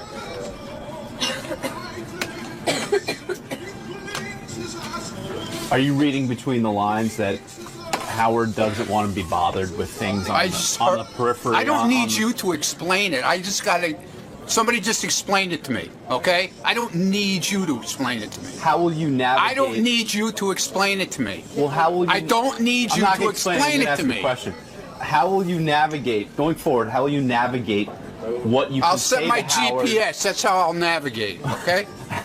How do you know? That's why I have a GPS. How do you know what to say to Howard? I'll set my GPS to Howard, okay? Will you be sending everything through Gary now when you just want to say good morning to Howard or something very simple? What? How will you... Don't worry about it. That's not your concern. As a backup to private I'll parts, set my GPS to navigate, okay? as a backup to showing private parts, what will you show in lieu of that? Maybe a Cher concert, something more personal to you? What are you talking about? Because you obviously can't be showing private parts. Who said that? He said it was okay. Well, I got the sense that he doesn't want that to happen. And Ronnie, one more thing. Do you think the block party's gone too far? Do Howard's words echo in your mind that maybe perhaps you're using his name to generate Who's profit? using his name? Well, the promoter that was discussed, the whole concept of the block party. Howard seems to think you're commercializing his name without really his blessing. You don't know what you're talking about. You're making up shit in your head right now. I think I'm reading between some lines here. Yeah, okay. Well, read between the lines of your camera. Ronnie, I couldn't help but overhear. You're such a douchebag with this camera. I swear to God, I can't stand it. I couldn't help but overhear, Ron, that you're thinking about canceling every block party for the remainder of 2013. And if I do, is that your business? No, but I think it's a major part to this morning's show and the storyline that's going on right now. Do you feel like you're making a rash decision here? Are you reacting? Are you being too reactionary again? Are you automatically assuming that... stop it with your stupid I'm saying, does it camera. Mean, just because Howard's mad today, does it mean you have to cancel every single block Well, party? maybe if the, you know, like I said, I know the guy for almost 30 years. I can get a fucking straight answer if I ask him a question. Are you insulted? I have to go to Gary, you know, after all these years, I have to go to Gary and ask him? So clearly you're insulted by this new mandate. Yeah, I'm insulted. You think 30 years of loyalty might have earned you the right to have a I talked to this personal guy about conversation. shit that you wouldn't believe we talk about, okay? I thought I could go to him and ask a fucking question. I guess I can't.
But Trump called me yesterday and he goes, I heard Cuban was okay. It was okay to me. He wasn't that bad. What did he say about me? What did he say? You know, he heard all of it. I got to think so. I said, listen, Mr. Trump. I think he was very nice. I know he did say that you had sent him a letter. I did. I sent him a letter, and I said, I think he said it's hanging up next to his NBA trophy. Good. Very good. Very good.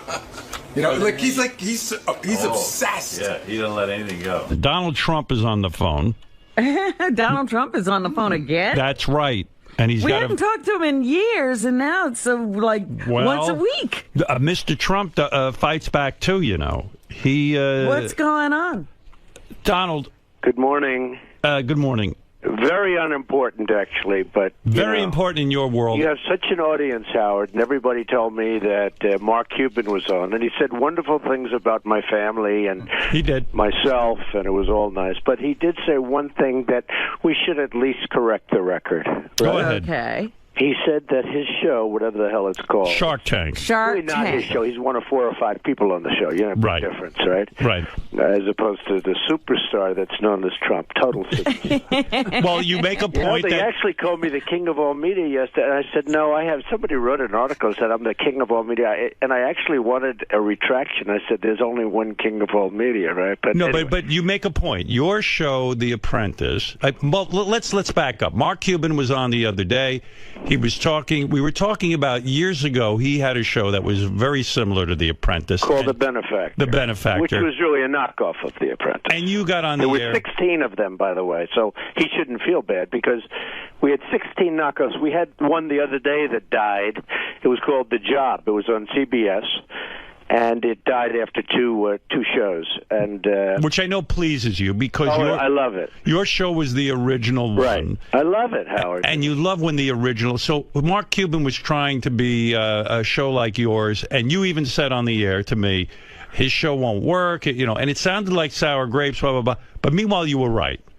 The show went off the air. Well, Mark did something that was a little bit rough because he went out, and, you know, I've gotten along with Mark over the last year or so, but he went out with his show, The Benefactor, and he really went after me. You know, instead of saying, hey, and I spoke to him before the show went out, and he was totally nice.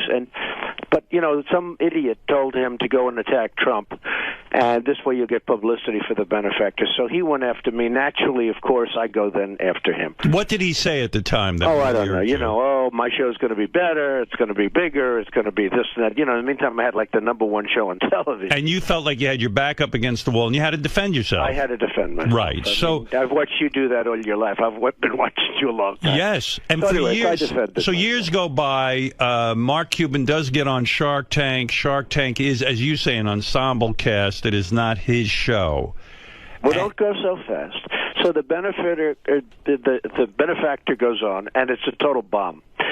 And I wrote Mark a very nasty letter. It was really nasty, and it was terrible. And then I heard he has that letter framed. I mean, it was a terrible letter. He says the letter is framed on his desk. It was an all-time classic Trump letter. What did you write? Do you recall? I don't know. Just terrible. What did you say? Terrible. I can't imagine. I wouldn't have saved it. I would have I would have burned it. You know why he saved it? I think. No, I know. It's motivation. I think that's cool. Yes, it's a motivator. No, I think that's cool. I mean, I was surprised that he did it, but I heard about it. I thought it was very cool.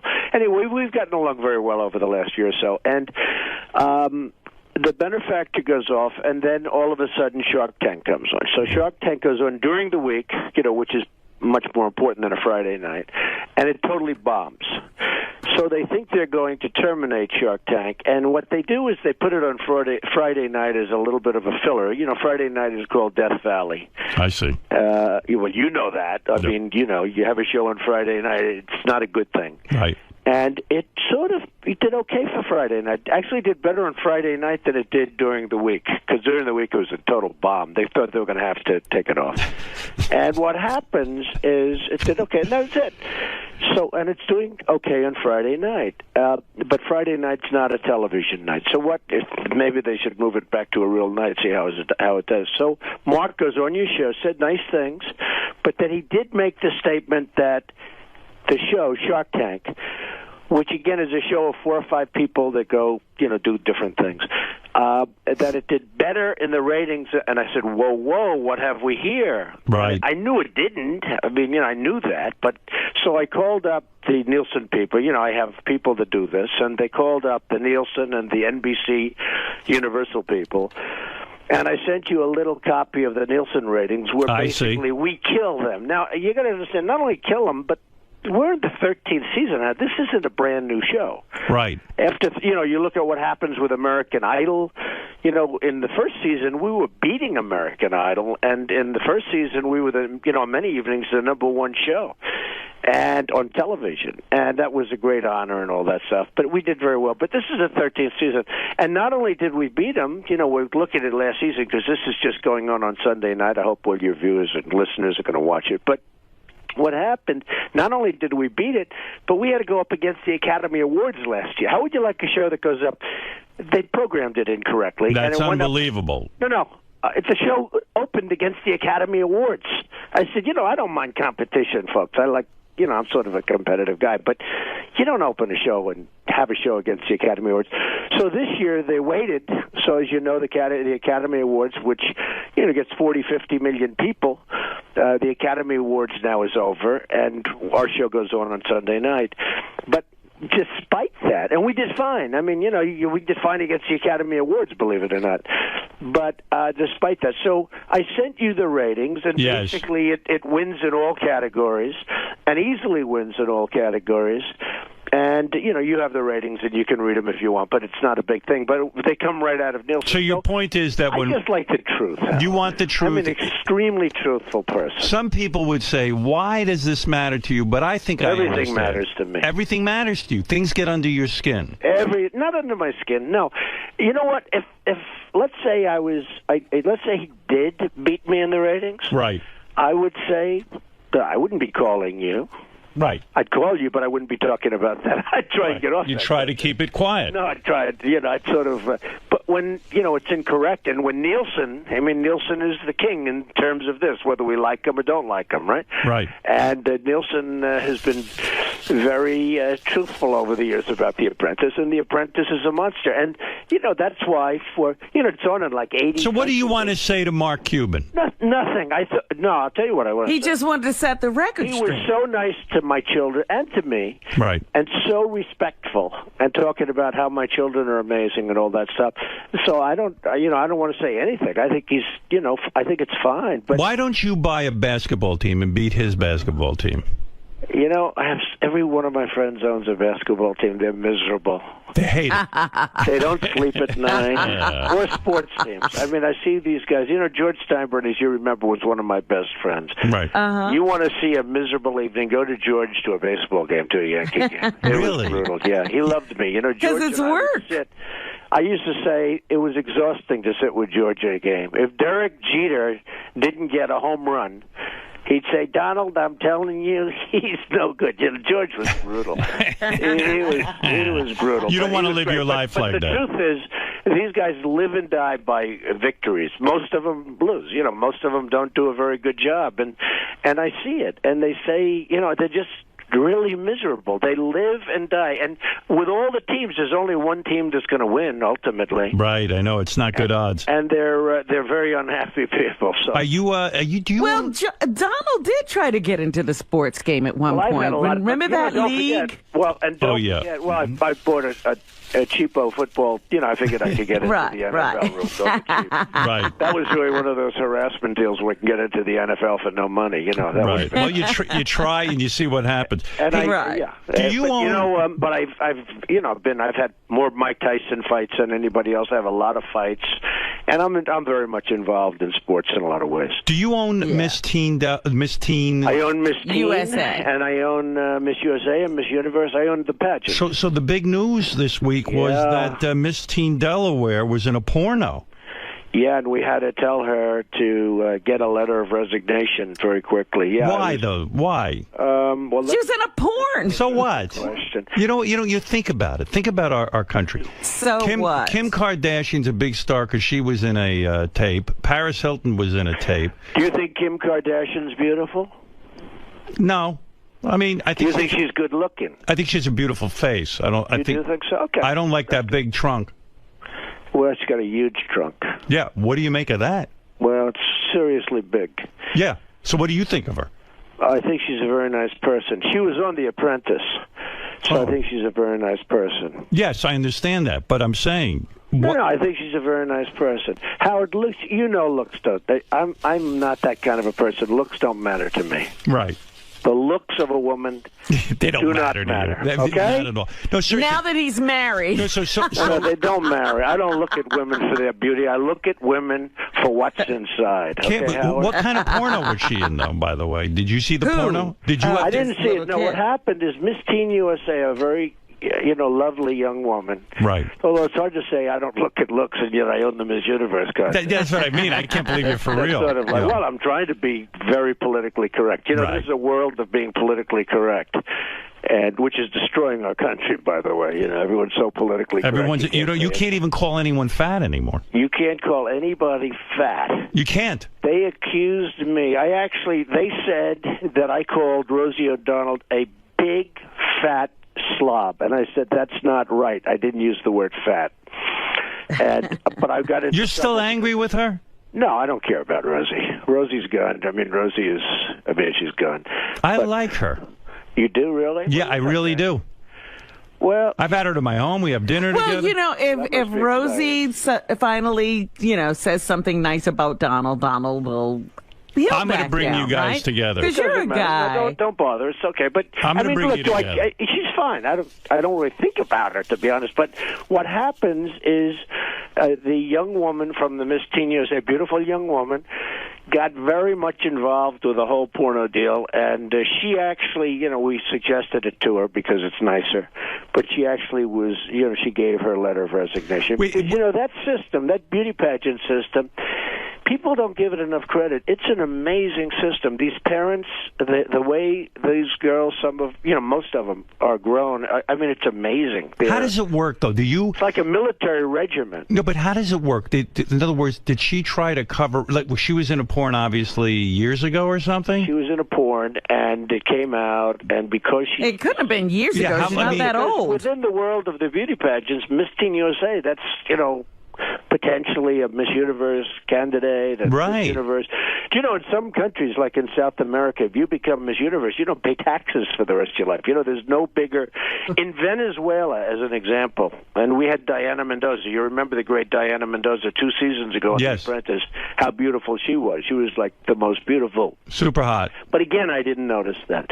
Anyway, but that in Venezuela, Colombia, Brazil, if you become Miss Universe, you're like the biggest star. You're bigger than any soccer star. You're bigger than it. It's the biggest thing. So anyway, but describe to me how it works. In other words, let's say so did she try to hide the fact that she was in a porno, and then you guys discover it? Well, we don't know whether or not she hid it, but it came out.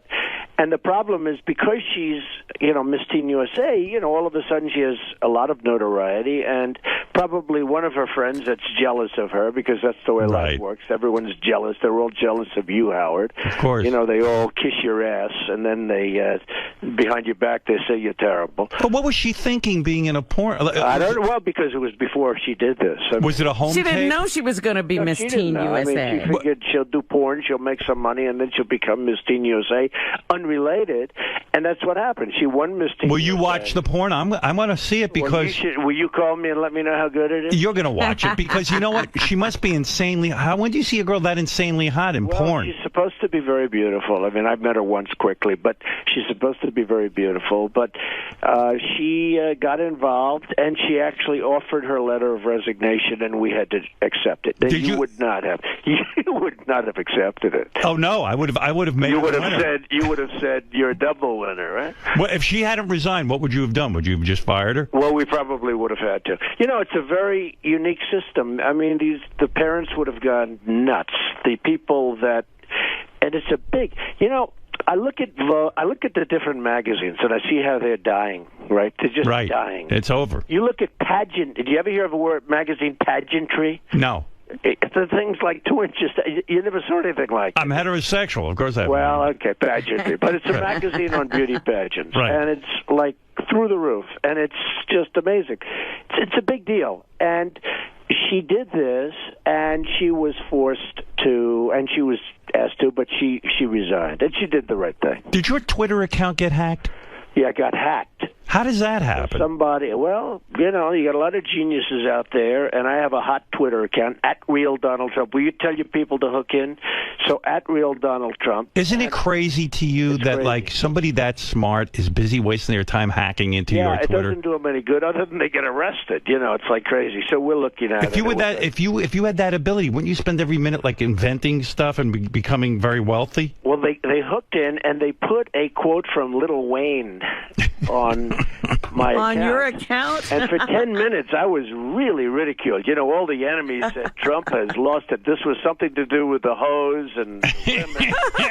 All women are hoes. So, you know, I mean, this thing came out, and I'm going to have, like, in a very short period of time, over 3 million people. Wow. And it's a big deal. And sure. I think they pick up 20 to 25,000 sometimes a month. And, you know, it's just going through the roof. How many tweets do you do a day? Mine's new compared to some of these. What? How many Twitter followers does Mark Cuban have? I don't know. I didn't check. Don't you? You have to I hope check. He has a lot. I didn't check. Don't you check every day to see if you have more followers than Mark No, but Cuban? I have other people that I do check that with. And you know, you tweet? I do have other people. Who do you check? Who do you check? Who do you check? I have very important followers. I have, you know, haters, and I have losers, and I have reporters, and I have everybody's on mine. But I know you. You must have actually researched this whole Twitter thing, and you probably have people who know how to cultivate it and how to, like, you know, handle this Twitter thing. I have great people, but you know what? More importantly, but it's my thought. I mean, it's my thoughts. Nobody else will give thoughts like this, and you know, I don't know if that's good or bad, but it is my thought. Like, Right. for instance, the Pope. Why is he? He should just sit Ride it back out. and die. He looks so bad. Everyone's saying, "What did he do wrong?" You know, they said it wasn't the first time. I said, "Oh, really? When was the last time?" 600 years ago. Okay, look, let's call that the first time, right? But the Pope should just sort of sit back and enjoy and relax. Of course. Put some other people and run it, and you die. You know, I'm used to watching old popes, like Pope John. I mean, the guy couldn't even walk. He was bent over like a pretzel, and he was cool. But the thing is, Donald, you must imagine that something very bad is forcing him out of office. There probably was, but I don't know. This Pope didn't resonate. You know, a little bit like Mitt Romney. Mitt Romney should have won the election, and I liked him, and I do like him. He's a nice man, but he didn't resonate. He does. You don't warm up to this Pope. You know, I like Mitt Romney, and I call them the same. This Pope didn't resonate. First of all, he comes from Germany. Somehow, you know, hey, I'm part German.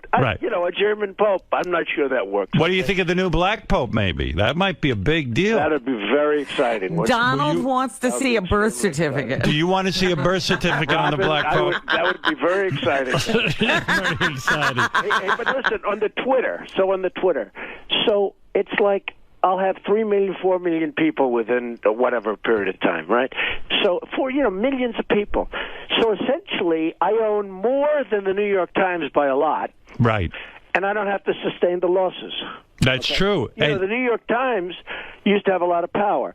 Now it's a whole different thing, and it loses its ass. You know, I mean, the newspaper business is going to be over very soon. When people see me reading a newspaper, like my kids, Ivanka comes in. She said, "Daddy, what are you doing?" She looks at me reading. What is that? She doesn't understand what I'm doing. I know. It's You're such getting your hands dirty with that print. Why are you doing that, Daddy? And she picks out a computer. She presses the name Donald Trump, and she gives me 20 stories. Don't you? Isn't there something you love about still holding a newspaper in your hand? Me too. We're old-fashioned. They do too. Yeah. We're old-fashioned. But you get about 10 years younger, it's like they look at us like, forget it. Hey, do you lay in bed and watch the Oscars, and do you tweet during the Oscars? Well, I did this time, and I got Are you laying in bed with your wife when you're watching the Oscars? Generally speaking, yes. Were you completely nude and she was nude? Well, let's not comment on that, but she has at least she has a great figure. You ever tweet, "We're here completely nude"? Yeah, but we won't comment on that, but she has a great figure. But I did tweet on the Oscars, and I... Yeah, you didn't like the Oscars so much. No, I thought they were...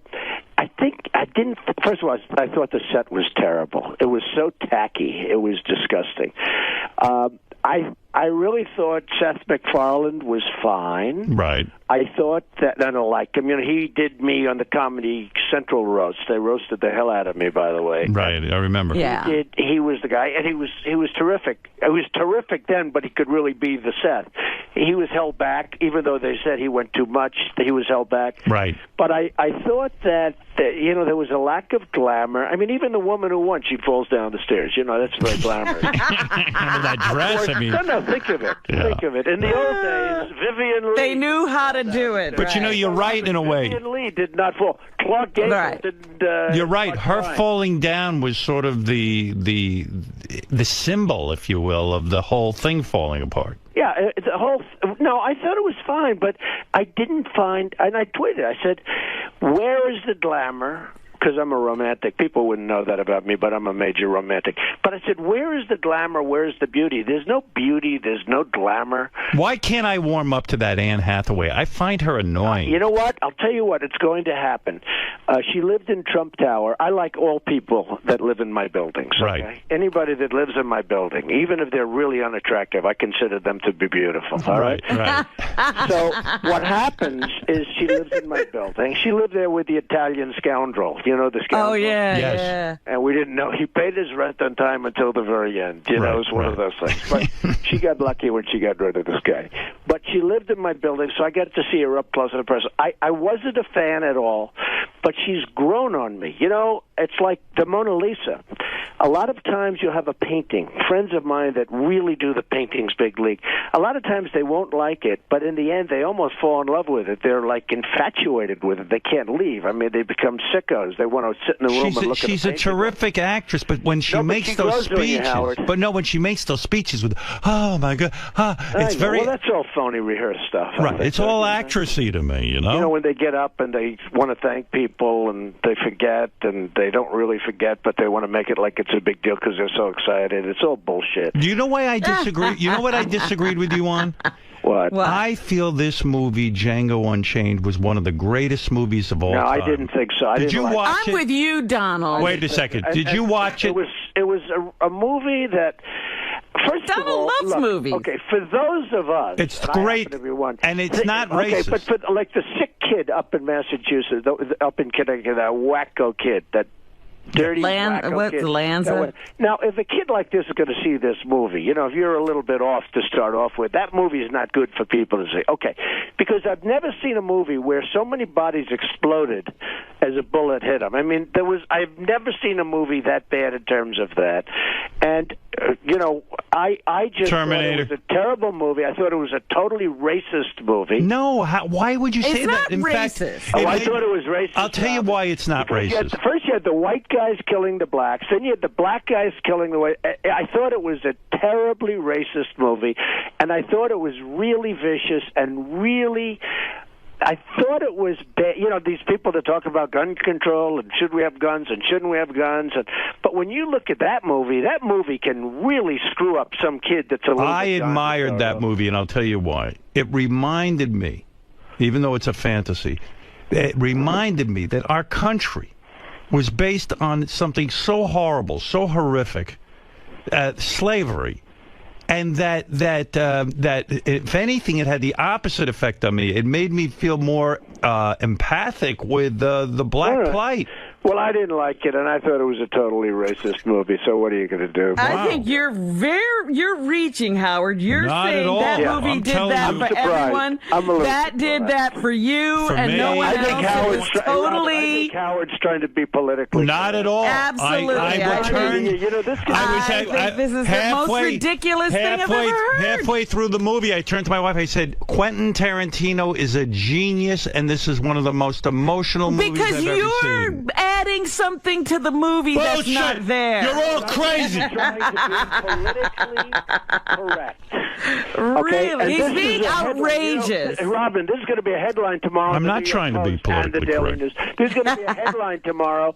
Howard Stern tries to be because No. How long have you been on the air, Howard? Donald, this is how I really feel. Ever that he's been politically correct. I'm telling you my true belief. I've always been honest. Movie, Howard, and it was a shitty movie in my opinion. One of the best movies ever made. It was totally just a revenge movie. It was nothing. I thought it was a nothing movie, and I thought, when a bullet hits a body, the body doesn't have to explode for 2 blocks away. The whole thing was disgusting, and that happened like hundreds of times. I thought it was disgusting, and I thought it was very bad for young people to see that movie because I think it can really influence them. Did you have sex during the Academy Awards? No, I didn't. When's the last time you had sex? He paid attention. When is the last time you had sex with your wife? Well, let's see. What time is it? Come on, be honest. What time is it, Rob? Be honest. I won't say that, but has it really been that long? I have a great wife. I do. I have a great wife, a beautiful wife. She was on the cover of Avenue magazine. She's been on many, many covers, including Vogue. She's a great person. Will we ever see and a her very nice person. Will we ever see her do a nude layout? No, I don't think so. That's a shame. I tend to doubt it. Very sexy woman. I tend to doubt it. I think if we do, I will not be a happy camper. And that woman stays in shape, man. Oh, she's in shape. But she's naturally in shape. It's not a big workout deal or anything, which is nicer, to be honest. Well, she knows with you she's got to stay in shape. I saw a woman the other day. She's in shape, but then I touched her arm, and it was like, a piece of steel. That's right. I don't like that. No, she's naturally in good shape. Absolutely. She's a very beautiful woman, considered one of the great beauties of the world. So I don't know how I got her because, beauty doesn't matter to me. That's right. I told you that. Did you wake up one day and go, oh, my God, she's actually beautiful? No, that's the way it happened. You fell in love with her personality first. Well, listen to me. I fell in love with her soul. So listen, Howard, I'm going to do the Today Show now, so I have to run. But I will tell you, see who I do first? I do Howard first, and Robin. Who will... Robin's so important to you, Howard. Do you have any idea how lucky you are, Howard? I thank God every day. I mean, I do. Robin is just great. She's got such a way. She's fantastic. That's true, and I mean, I've said it a long time. She is fantastic. This is not a major breaking story, but she is fantastic. You're right. Thank you. You're absolutely right. So, Howard, I just wanted to call you up, the Nielsen ratings. And very good. We have it. The Apprentice versus that other show, right? Shark Tank, which is fine, by the way. I think it's fine. But if you look, The Apprentice blows it away. Do you have the Nielsen ratings? I have it in front of me. You're not lying. Confirm that. I am confirming it right now. Thank you. By the way, answer this one question. Yeah. How old is Melania allowed to get before you cut off her age? Well, I'd love to give you an answer there, Howard, because I could do, but then it becomes a headline, and so I would say this. When she's 80, 90, I would still consider her a great beauty and a great wife. Yeah, I think this marriage is going to last. I always said it. Well, she's very strong and very nice. I mean, she understands me. She gives me my space, which I really need. One quick story on Melania, because I have a couple of minutes. They just told me. But one quick story, because I do love this show. One quick story. So Tom Cruise calls me, and he wants to go to the women's skating rink. So I call up Melania. I say, can you believe it? Tom Cruise called. Do you believe it? She goes, but why do you tell me this? You're a much bigger star than him. He is nothing compared to you. He is nothing. Tom Cruise is just a movie. She's You're amazing. the biggest star in the world. There's no bigger star. She knows how to get you hard. Oh, no, I said, really? Do you believe that? Yes, of course. Don't even waste my time by telling me about that. And I'm saying, other people, if I said that, they'd say, I can't believe, what does he want you for? So she's very smart, and she's a terrific woman, and that's good. She loves you. And I love you guys, and take care of yourselves. I just wanted to set the record straight. Who will be interviewing you on the Today Show? Matt Lauer. All right, very good. Okay? All right. So long. So long. Bye-bye. Bye, the wonderful and vivacious Donald Trump, who reminds us that he is beating Mark Cuban in the ratings, even still.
All right, so Gerard Butler. He says he went to meditate on this pilgrimage at this Hindu temple, and he felt like he was Jesus Christ when he came back. Like he could shoot fire out of his hands. He partied with Mel Gibson in February at a nightclub. You see that whole group of guys out. It's pretty crazy. What do you say to Mel? Big Streisand fan.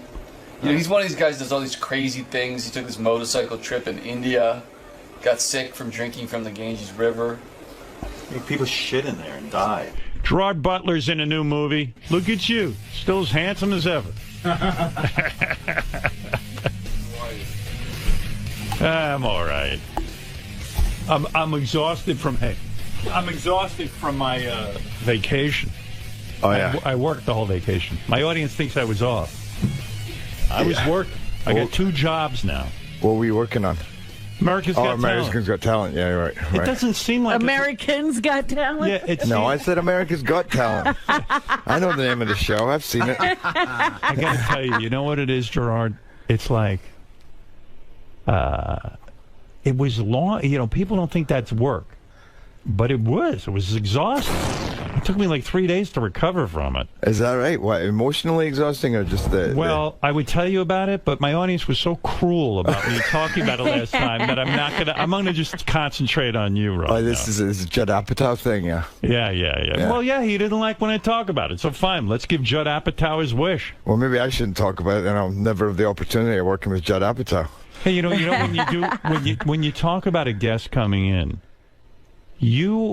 I wish, because you're so masculine, but yet you're a huge Barbra Streisand fan. And I mean, I'm a big fan. He can be. See, that's how you got to be very masculine to do that. I'm a big Barbra Streisand fan of her films. I thought she was a fabulous director, and because I think she was a woman and a strong woman, they never gave her the credit, I think. Right. But you like her music. Well, how many movies did she direct, Howard? Well, there was Yentl. There was Yentl's a better name. Yenter. Prince of Tides. Prince of Tides was another one. The Way We Were, she didn't direct. No, she did not. But she did the one with Ryan O'Neal. Ryan O'Neal, yeah. I think she directed the boxing one? Yeah, I think she directed that, but I'm not sure. I don't know. Did she direct Main Event? I don't think so. Are you a Barbra Streisand fan musically? No, I like her music. I just everything about her, you know. I mean, I grew up with Barbra Streisand, and she's just... I mean, even when you look at singers today, the difference in the quality of voice, and even just that charisma that they had in those days, you know, she was the shit. You know, it's unbelievable what's going on in music. It's almost not cool to be a musician anymore, right? But hey, are you putting out a rock record? No. Did you go to Marilyn Manson and Johnny Depp for advice? What? I don't even know. I mean, I gotta say, I almost want to compliment these people on their imagination. They just sit and go, what can I say? What, you know? Are you the victim of a lot of false tabloid reports? Yeah, I get some insane stuff, yeah. Mostly about women or mostly about, like, other stuff? Probably mostly about women. It's unbelievable the amount of women they got you linked to. Yeah, I mean... they have you having sex constantly. Like, you were a little 2 minutes later. You don't have time to act. I thought you were having sex in the elevator on the way Well, by the way, I was having sex in the elevator. Oh, you were. So it's not that I'm not always innocent, but the stuff that I hear, I'm like, oh, come on, really? You're not that busy sexually. I'm not that busy sexually. I got to tell you, there's many a time that I sit, because I mean, when I'm living in LA, there's so much, it's so often, you know, sit in your bed on your own, you switch on the TV, and you're watching television, and you go, I know that right now there is some story out there about me shagging 3 women. Right. I wish they could see me now. If you're by yourself, and you're like, why is my life so boring? But you know what? Seriously, as a guy who, I wasn't blessed with your kind of looks and machismo, And so we And may I say, he looks very good. He looks good, right? Thank you. Do look good. Like I own that same jacket, and I look like shit in it. You know what I mean? Like, I've never noticed that jacket on you. Yeah, I love that jacket, by the way. Thank you very Maybe much. we should swap. It would look a lot better on you. This jacket's pissed that I own it. So I should give you all my clothes, actually. You know what? Like for America's Got Talent, I went out. John Varvatos, I bought all his clothes. I love John Varvatos. I got all his whole wardrobe. They helped me out. John helped me himself. And you know, at the end of the day, I still look like shit. I mean, so you got to look like you. When you were in Scotland growing up, were women always interested in you, or did it happen when you got in the movies? That's a tough question. I mean, How old were you when you lost your virginity? I was 17. Yeah, I was 16. What, so. the women couldn't get to you? What happened? I just didn't know what I was doing. Were you not considered a very good-looking kid? No. I mean, I was pretty popular at school, you know. And by the way, I remember the first time that I ever flirted with a girl, and she walked up the stairs, and I said something to her, and she said something back, and then we just looked at each other, and I held this look, and she gave this smile, and my heart went, you know, it just almost exploded, and I went, that's what you do. Right. You hold a look, you give a little smile. And that was the first time I felt some stirrings down below. You know what? 17, it was a girlfriend, like a serious girlfriend? No, it wasn't a girlfriend. It was just a girl at school. And she was walking upstairs, and I made a joke. She looked at me, and I held the look. And I'm like, oh my God, this is fun. So I've got such an addictive personality that then all I did was flirt constantly. So I became. But before you got laid, were you getting blowjobs and stuff a lot when you were like 14 or 13? No. No. Wow. Other stuff, but not blowjobs. Yeah, I mean, Just making out and stuff. like I would get freaky chicks to make love to me, and then like it would be long between girls, like it would be like months and sometimes desert. a year, like a desert. It was awful with this face. So, I had I didn't even have that good a personality, so everything was working against me. You know what I mean? There was one girl in the chemistry class, and I remember we used to have these Bunsen burners in front of us, and we sat at the back, and she used to wear these black stockings, and oh my God.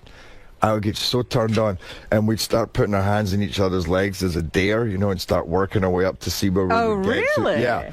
Oh, and then to me, that was even more exciting than losing my virginity. Yeah, right. That's hot. Oh, it's hot. It was because so, if you get caught, you're screwed, and it's like the whole thing. And every time she'd let you go a little further. Did you ever consummate with her, or did you? No, never. It was just something that happened in that class. Once in the toilet in my house as well, but I mean, never.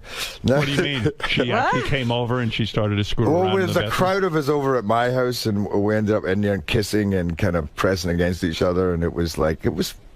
Why do you think you never made love to her?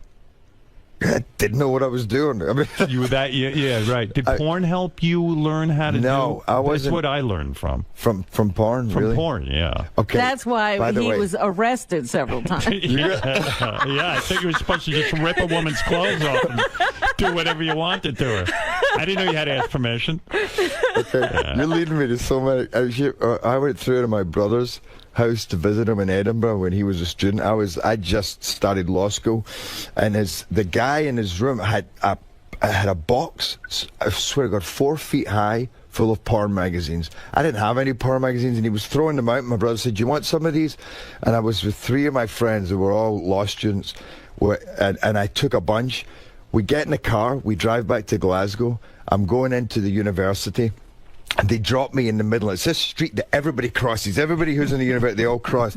And I used to be crazy. Well, I'm still a little crazy, but I used to be really crazy. So I decided to do my French Connection impersonation. So I opened the door while he was still moving, and I dived out and rolled along the street. Are you insane? I'm insane. How fast is this car moving? Oh, it was slowing down. It was maybe 40 miles an hour. No, I'm joking. It was like just a couple of miles an hour. I roll on the ground, and I'm thinking, the boys are going to love me. That's crazy.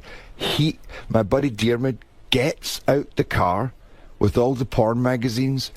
He throws them on the ground and he says, "And stay away, you fucking pervert!" And they drive off. and I'm left with about 20 porn magazines all on the ground, and everybody's looking at me, and I had to start picking them up one by one. It's so embarrassing. It was the most humiliating. And like titty magazine. And worse. They were like German. They were like serious deep throat porn. Guys who love animals. Yeah, I mean, just bad stuff. Yeah, and I'm smiling like, and I had to. I couldn't just walk away, so I'm like laughing at people like as if it's just silly, picking them all up. It was. You know, that reminds me of a story that happened to my wife. We get so much free porn here and sex toys and stuff. Right. So we had a friend. She said, Howard gets all those dildos. She hadn't been dating. She said, bring a couple of those dildos that he gets over to the house. So she wrapped them up in a paper bag. I gave them to her. She's walking down the street. What are the odds of this happening? The paper bag rips, and the dildos are all over the ground, and she has in front of like tons of people picking up like a black dildo, like 12 inches this long. You know what I mean? It's just so fucking embarrassing, right? I mean, it's too much. When you're picking up porn off the street, and people and women are probably like looking at you like you're dirt. Yeah. Oh, it's just awful. By the way, there was another time, you just reminded me, I was in a bar, and for some reason, I had a... But it's not like I used to carry a lot of condoms around, but I had got a bunch, and I had 5, and I put them in the inside of my pocket, and I'm sitting in a bar. It was an old beaten-up denim jacket, and it had a hole in the inside. So I'm sitting talking to this guy, and there's a bunch of girls, and this girl walks over and says, "Excuse me, buddy," and she picks up 5 condoms from the ground. Oh, my God. That it looked like I'd crapped them out. And then you look like a douche. I mean, it was not my best moment. Right, it's like, oh, there's Gerard Butler, the guy who carries like 5 condoms because he knows he's going to get lucky. By the way, now that I look back, I think it probably made me look pretty, pretty masculine. Yeah, babe, what about it? Do you still wear a rubber when you're with a new chick? Yeah. You do? Yeah, I'm going to say that anyway. You know, you have no idea how many guys I interview, single guys like yourself, good-looking dudes, they don't use rubbers. It's like, and they laugh at me because I use one. You still use one? Yeah. You're gonna He's laughing at you too. Yeah, I use one. But how am I supposed to have birth control? Oh yeah, that's. I mean, know. seriously, I don't want to, have more kids. Does Gerard have like children floating around out there? Apparently not. Right. I mean, I always thought when 300 came out it was a big success. That I'm like, I was waiting for a call. I thought if there's somebody out there, this is the time. This is the time. Yeah, but I didn't hear anything. Do you worry about your looks? Honestly, seriously, because I mean, everyone, all these women carry on. Everyone, how good looking, and part of the reason you get all these leading roles is because you look like a leading man. I mean, your new movie's coming out. It's you're a leading man type. Yeah. But do you have to sit? Do you worry like when you go and play sports or something that your face is going to get fucked up? Or I mean, I would be paranoid about that. No, I'm not saying that you don't look in the mirror and go, "God, I look like shit today," or I need to get more Botox or something. Right. Do you get Botox? No, I don't. Would you ever do it? No, I mean, I don't. I don't think like that. I don't. I don't think that. It's funny because I said to somebody, I said, "Look at this. Look at all these wrinkles I'm getting here." And he's like, "Dude, it looks. For a guy, we're lucky because it works. To me, it's character." In a way, I've always considered myself blessed because I can never lose my looks. I never have. You know what I mean? Like guys like you have to worry about it. I don't. You're a good-looking man. Stop saying that. Yeah. But seriously. If a producer says to you, look, like they have the role of a lifetime for you, you read the script, you love them, they go, hey, listen, man, do a little Botox around your eyes or something. Would you do it if they told you? Oh, if it was for a role, you would do it. Because I'd be just as happy to make myself look ugly, or get fat. Right. I'll if it's for a role and it's something you're really willing to commit to, then yeah. I mean, I would do it for that, but not for my I don't care enough like that. It's there's certain things in coming from Scotland that it's just you're not wired that way. Scottish dudes are very masculine. They don't. Yeah. They don't sit and think about Botoxing. Yeah, when I came over here and guys started talking about trimming and stuff, I'm like, what the trimming fuck their is bush? that? You don't trim your bush, do you? No. I don't either. Yeah. Are you circumcised? No. You're not? We don't do that. Do chicks freak I out? still have the umbilical cord that ties to me. They don't even cut that. You got that big giant belly button. That's why. By the way, that's why I did lose my virginity till I was 17 because I tried it with my umbilical cord when I was 13, and it was just. Do you have a big belly button? Do you have like a thing like? Do you have an Audi? Yeah, look, you see that thing that's sticking out of your belly button? Yeah. No, it goes. I grew up in a very poor community, right? And some of the kids had belly buttons where there was like a stick coming out of it. Oh, really? What? Because they